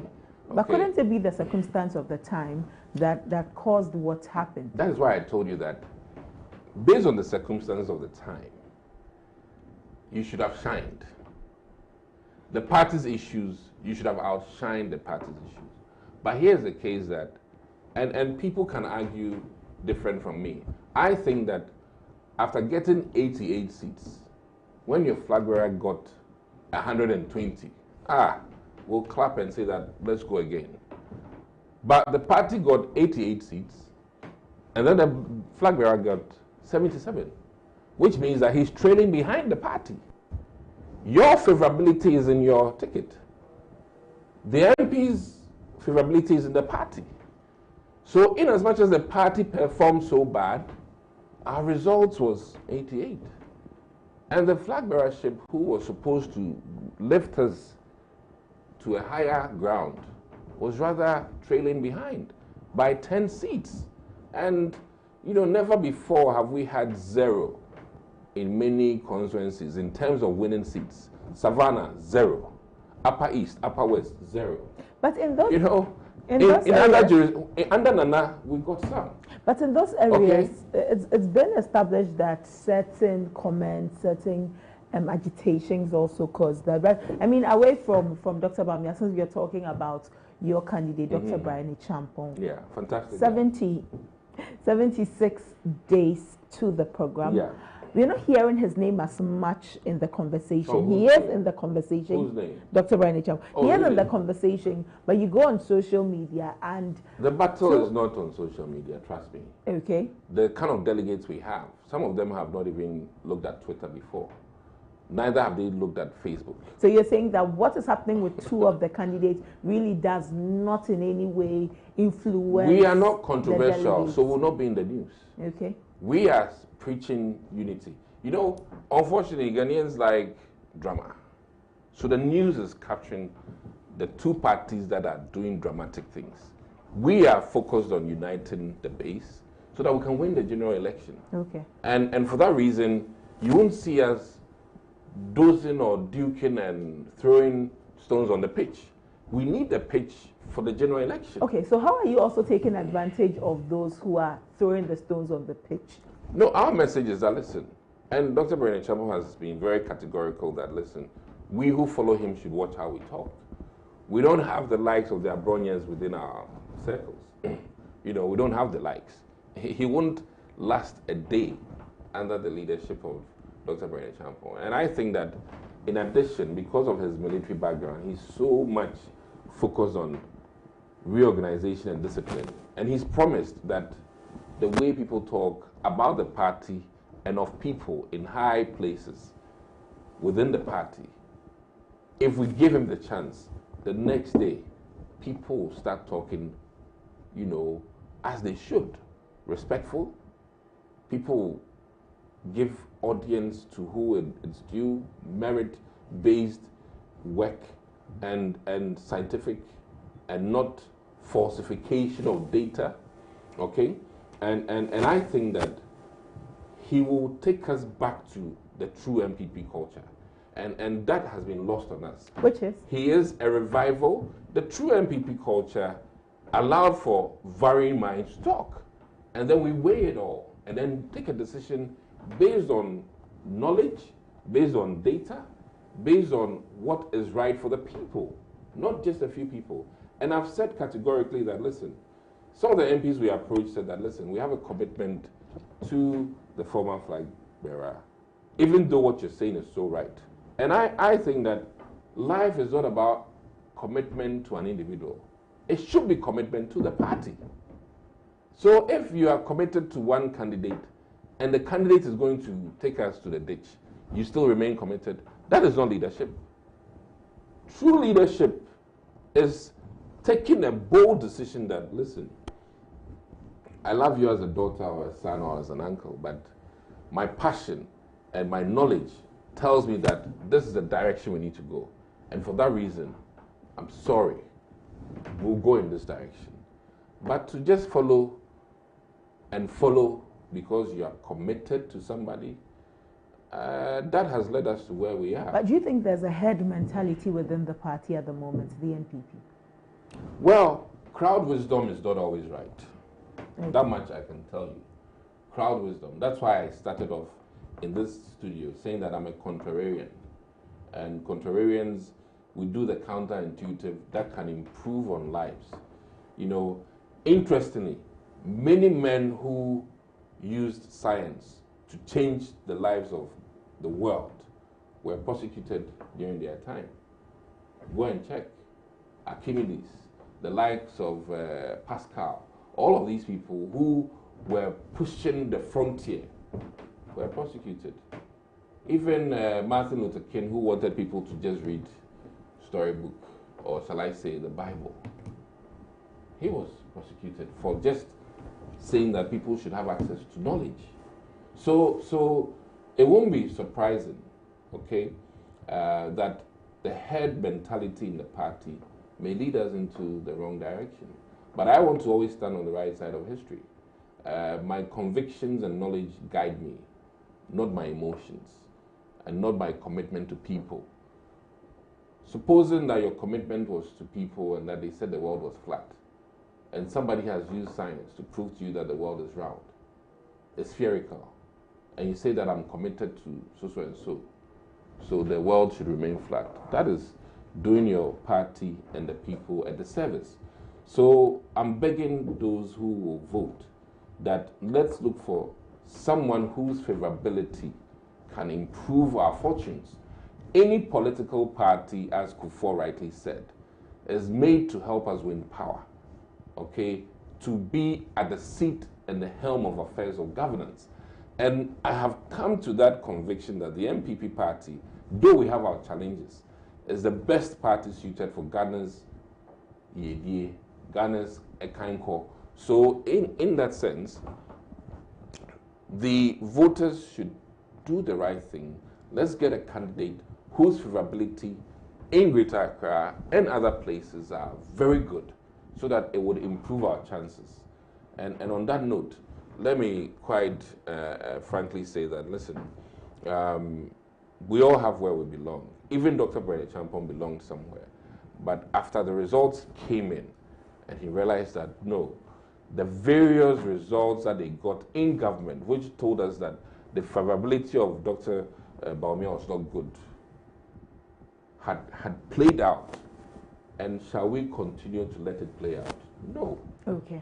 We need to change. Dr. Adamaka, thank you so much for your time this morning. I wish to talk some more. Well, we'll have some more time to speak some more about your candidate, since we have 76 days until you vote. And let me add that our internal polling, okay, shows that we've appreciated quite a lot.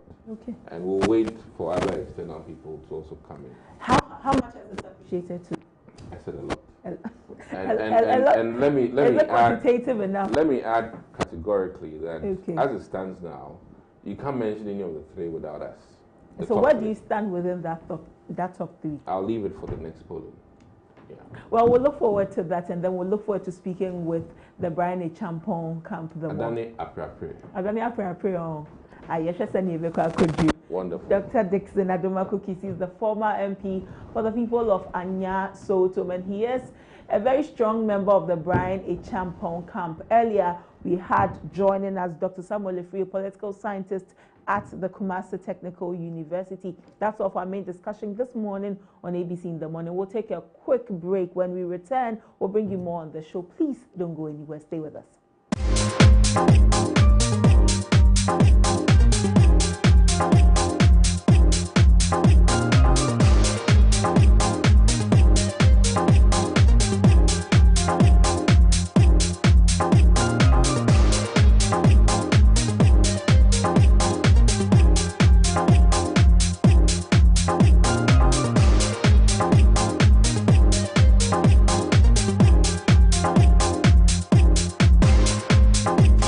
Sports without rules, a game without passion, an arena without chance. What drives the champions? What fuels the rivalry? What separates the winners from the rest in the world of sports? On the show, we shall start by interrogating your admit of matters with expert insight from our renowned medical professionals, providing you with actionable advice and cutting-edge knowledge to prevent injuries and optimize performance. Then we'll connect you to the talking points, where we'll bring you the big names, the famous faces, and leading voices on our radar in the world of sports for a lively conversation and diverse perspective.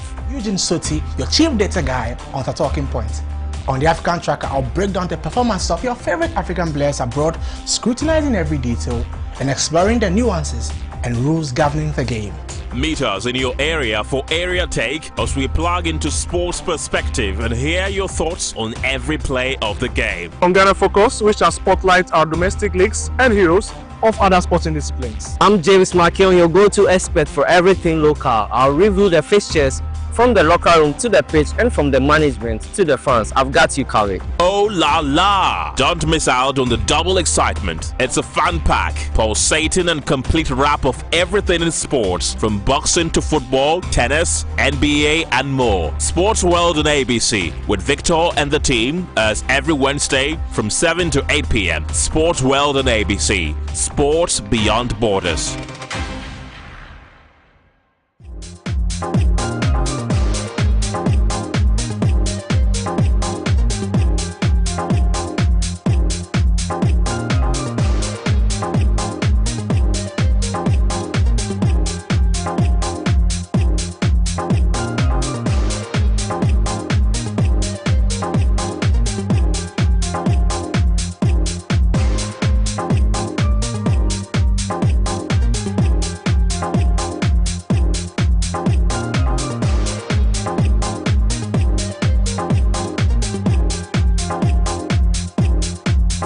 Welcome back. Thank you for staying with us. We're still streaming on Facebook and on YouTube, and so you can catch the show there. But it's time to hear your voice. It's your voice that matters, and your voice alone we want to hear.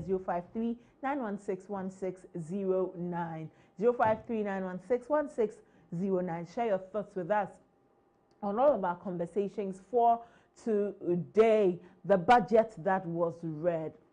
Dr. Dixon Adomako says that the removal of COVID-19 levy is a disservice to the country, especially when it comes to our health infrastructure. And so we should take a look at it again. 150 million Ghana cedi allocation to NIMOS in the fight against galamsey is woefully inadequate. And he and Dr. Samuel Efriye both hold the same opinion. Share your thoughts with us. The NPP also has 76 days to vote for a flag bearer. Dr. Dixon Adomako says that Dr. Brian Champon is the best person to lead the NPP. There are other candidates such as Dr. Mahmoud Baumia, Kennedy Japan, Dr. Yawedu Chum, and Kwabene J. Japan. Share your thoughts with us on really who is the best. Do you agree with Dr. Dixon Adomako Kisi that Dr. Brian Champon is the best to lead the NPP? We have all of these for you to share your thoughts with us on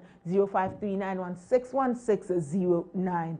053-916-1609. Please call us and share your thoughts. When you call, kindly turn down the volume of your TV so that we can better appreciate your position. 053-916-1609. Ghana Speaks. And so I would love to hear from you. Share your thoughts with us. Let's hear what you have to say on all of the conversations that we have been having. Let's hear all that you two have to say on the conversations that we have been having here. Really, is Dr. Brian Champon the best to lead the NPP? Are you a delegate? Are you going to vote for him come January 31? The budget that was read, Dr. Champon says that, Dr. Adomako Kisi says that it is a lazy budget that has been put together. Is that the way you feel? Is that the sentiment that it evokes in you, that it is a lazy budget? Or is the budget good enough for you? Are you appreciative of the budget that the government has put together? Hello, good morning. Your name and where you're calling from? Good morning. My name is Adam. Adam, where are you calling from? I'm calling for Dansoma. Adam, I'm unable to hear you clearly. Can you please speak up? I said my name is Adam. I'm calling for Dansoma. Okay, thank you for calling, Adam. Please share your thoughts with us. This morning I want to contribute to your program. Okay, please do. I'll place the regional minister from Accra. Okay. Honorable from the first line to Abrikuma, the street light is not working. That's what I'm calling to All right. To us. But initially thought that 100 days, all the street lights from Greater Accra to be fixed. But Adam, how long has it not been working? The street lights you talk about? Like since this year starting, this 9 months. Okay. The street light is not working. Okay. From first light to Ablekuma. From first light. From first light to first light to Ablekuma. Kanesi first light to Ablekuma. Okay. The street light is not working. Okay. All right. Adam, thank you for bringing it to our attention. Okay, thank you. Well, so this is also what we appreciate from you to aid in our community watch. From Kanesi first light to Ablekuma, Adam tells us that their street lights have not been working for about 9 months now. We can also understand the stress, the kind of insecurity it poses. Indeed, when you're driving along our major streets in Greater Accra region, in the capital, you realize that so many street lights are not working. The Greater Accra Regional Minister, Honorable Linda Akweloklu, had mentioned that in her first 100 days, she would make sure that the lights were working. She said she would light up Accra. People have been complaining. The latest is what Adam tells us. Well, call us and share your thoughts with us. 053-916-1609. 053-916-1609. Let's know what you think about our conversations. Additionally, if you're like Adam and there is a challenge you're facing within your vicinity, call us and let us know. Throw some light on what is happening in your community. Would be glad to know and follow up for you. 053-916-1609. 053-916-1609. But well, let me take a break. When I return, I will bring you the latest in the world of sports. James Ohenba Makion will join me in studio. Stay with us.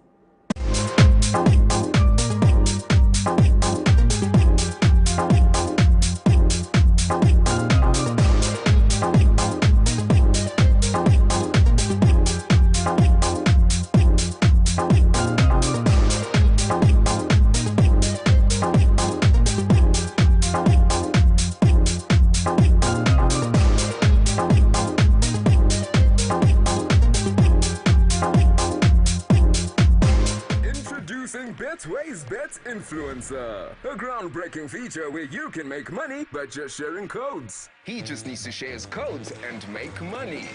The more his codes are used, the more money he makes. Oh yes, so what are you waiting for? Anyone can be a bet influencer. Share your codes and make money. Bet Influencer, another world first from Betway. This advert has been approved by the Gaming Commission of Ghana. Betway, get way more. Magic pepper and onion, a delicious tomato mix with tomato, pepper and onion. No grinding, no blending. Ya yeni na da da da. So pa mediane no abin. Come on, Gino, do your magic. And papa no kunu abefi.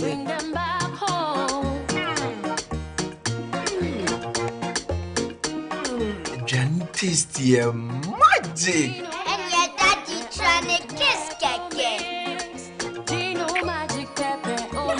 Gino Magic Pepper and Onion. The magic that brings them home. This advert is FDA approved.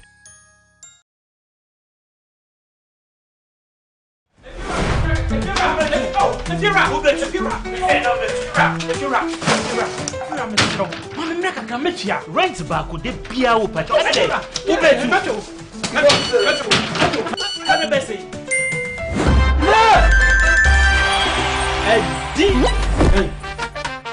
Come on, let me see what.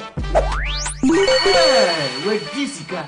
My friend, see before. It's the Telestar Too Much Money promo. Win cash daily, weekly, and a grand prize of 1.2 million Ghana cedis. Just reload or buy a bundle with Telestar Cash to earn points and stand a chance to win big. Dial *500# or visit the Telestar Play app to obtain and start winning in the Telestar Too Much Money promo. Terms and conditions apply. This promo is regulated by the NLA on the Caritas Lottery platform. Amacho, sister, no man, when is happening? Sister, no man, If you're a baby, many schedule no. If you know, meto etiaka. Inti ene, uno ba no mpe baby amobeda. Oh no abeka. You did too much money. No matter. Telecel, connecting energies.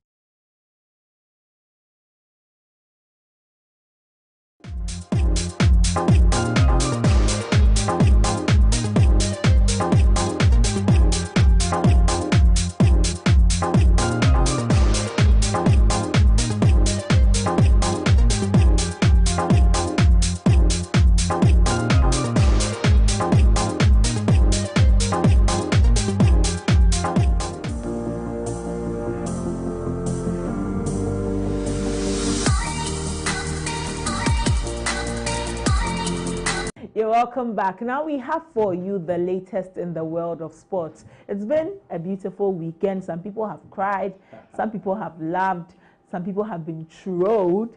Let's see what happened over the weekend. James Ohinba Makion has joined me. Makion, you're welcome. Thank you, Abena. How was the weekend?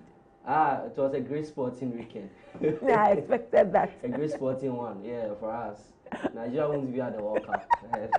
That's what makes it great. Yeah, we won't be at the AFCON, but they won't be at the World Cup.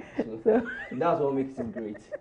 You and Samuel Yimabu, I do not know why there's so much hate in your hearts for Nigeria. But we are not the only people. It's not like it's the whole Ghana.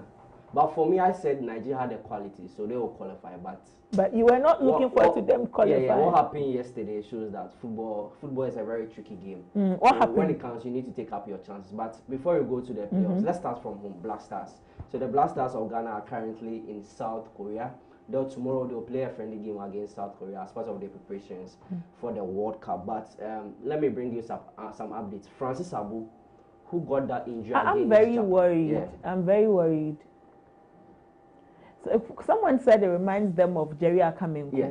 So and it looks like anytime you are going to a World Cup, a player is sacrificed. That's the story that's going about. Yeah, so in 2010, it was ACN. 2006, it was Laie Kensen. 2014, it was Jerry Akamenko. I think 2022, there's one other player, I've forgotten the one I remember, but 2026 is Francis Abu, and he will miss the World Cup. But the update is that he has undergone successful injury in Japan. So right now he's okay, he's recovering, and currently he's at Japan. And the news is that a technical team of the Black Stars management will join him and go to France with him at his base. And now the injury has been confirmed by the Black Stars medical team, and they are saying that the injury was a fracture of 2 bones. So 2 bones got broken. But the game that was played was a friendly. Yeah, it was a friendly. Sometimes these things happen. Me of so as you can see on the screen, that's what happened. I remember when you and Soti and the rest of us in the newsroom were watching, not the game, a conversation with Kevin Prince Boateng concerning a certain tackle he made. On Michael Ballack, and that was also a friend. That was even a FA Cup final. Okay, so what between Chelsea and Portsmouth? But sometimes these things do happen. Francis Abu will not be at the World Cup. He was one of good players in terms of midfield, in terms of ball progression. He was the one doing all of the things, but unfortunately, he will not be at the World Cup. But the good news is that he's okay. But still, how old is he? He's 23 years old. Okay, so at least he's very young. He's young, and so. Hopefully we do well to progress in the next 4 years, and he can. Let's pray that when he recovers, you're able to play like how he used to play. Because injuries of this nature, when you recover, it's very difficult to give your best because you have this PTSD of you having this injury back again. You're not able to give your best. So we are just hoping that when he comes back, he will be able to give more best. But still on the Black Stars, Antoine Semenyo and Mohamed Salisu have also left the camp of the Black Stars. Why have they? They are also injured. Yes, they are also injured. So according to the Ghana Football Association, Antoine Semenyo has a left anterior ligament sprain. So in that game against Japan, in somewhere around the 52nd minute, he was substituted. And according to the medical team, his injury aggravated in that particular game. Okay. So he has to go back to Bournemouth where he will be assessed. Again, Mohamed Salisu didn't take part even in the Japan game. It looks like he had an injury coming from AS Monaco. And when he was assessed, it was agreed that he needs to go back to AS Monaco, and it has also been confirmed that he also has a bilateral medial collateral ligament sprain. So they need to go back to their clubs to where they'll be assessed to see whether they'll go through surgery or something. So currently, Otuado just has 19 players to work with in the game against South Korea, which will be played tomorrow. So let me find out how many months we have to the World Cup. We are in November. The World Cup will be played in June. June, okay. Yes, so we literally have like 7 months. 7 months to the World Cup. We have 7 months to the World Cup, and we are hoping that there will not be any major injuries to our top players. Already, Thomas Partey is being managed. Mohamed Kudus in Tottenham's last 2 games, he couldn't play, and a lot of our top players are managing their injury. Fatal Ishaku was seen at Tidal Rave having fun, but according to the FA, he's injured, but we don't know. How does? What's all you already out now, Fiona? Oh, sir. Menaya. Oh, Mom, yes, sir. So, but during the week, a lot of people were not happy because I he was driving. He looked okay. I saw it on Twitter and how people were unhappy then. All right. But from the Black Stars, let's move to the World Cup playoffs, the one that you like. So DR Congo yesterday beats Nigeria on penalties 4-3. I think we have the last penalty. We can have it on our screens as we discuss that particular penalty. But it was Nigeria, Franco Yenka, who scored the first goal just around less under 10 minutes.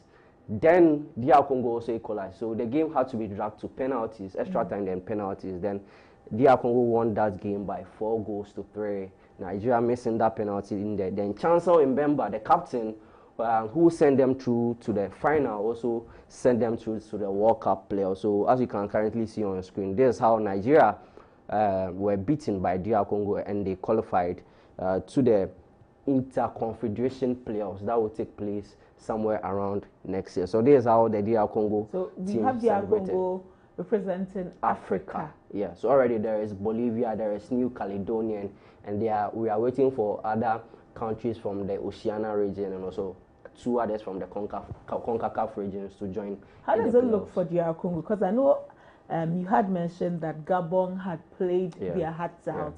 It just happened that the team, the group they were in was what caused them not to have progressed, and so they lost to Nigeria. Do you think that had they progressed through this these playoffs they've been playing, they would have made it to the CONCACAF?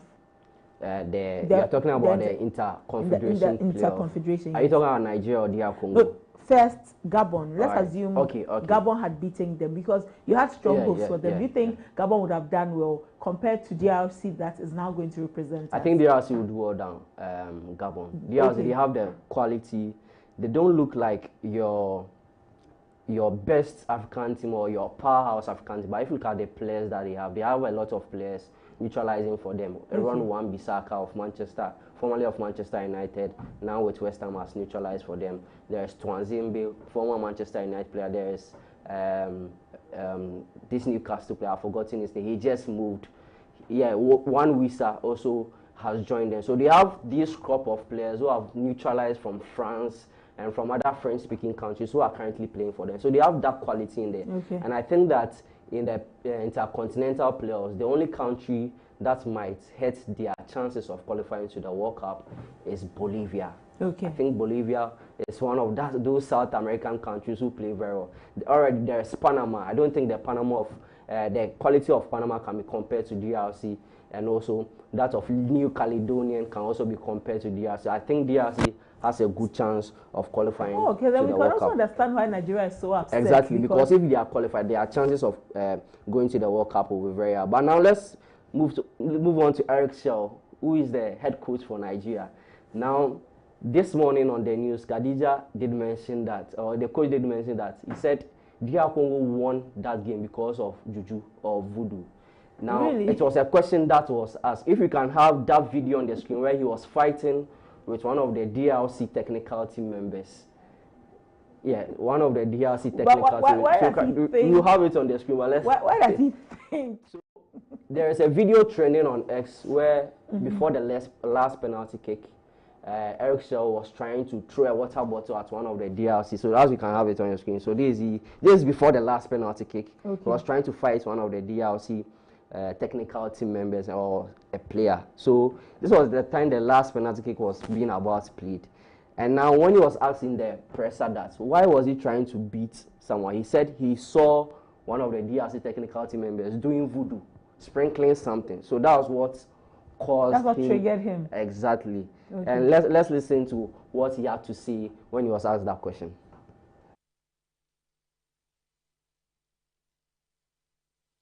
A guy of Congo did some voodoo. Every time. So this is why I was a little nervous after him.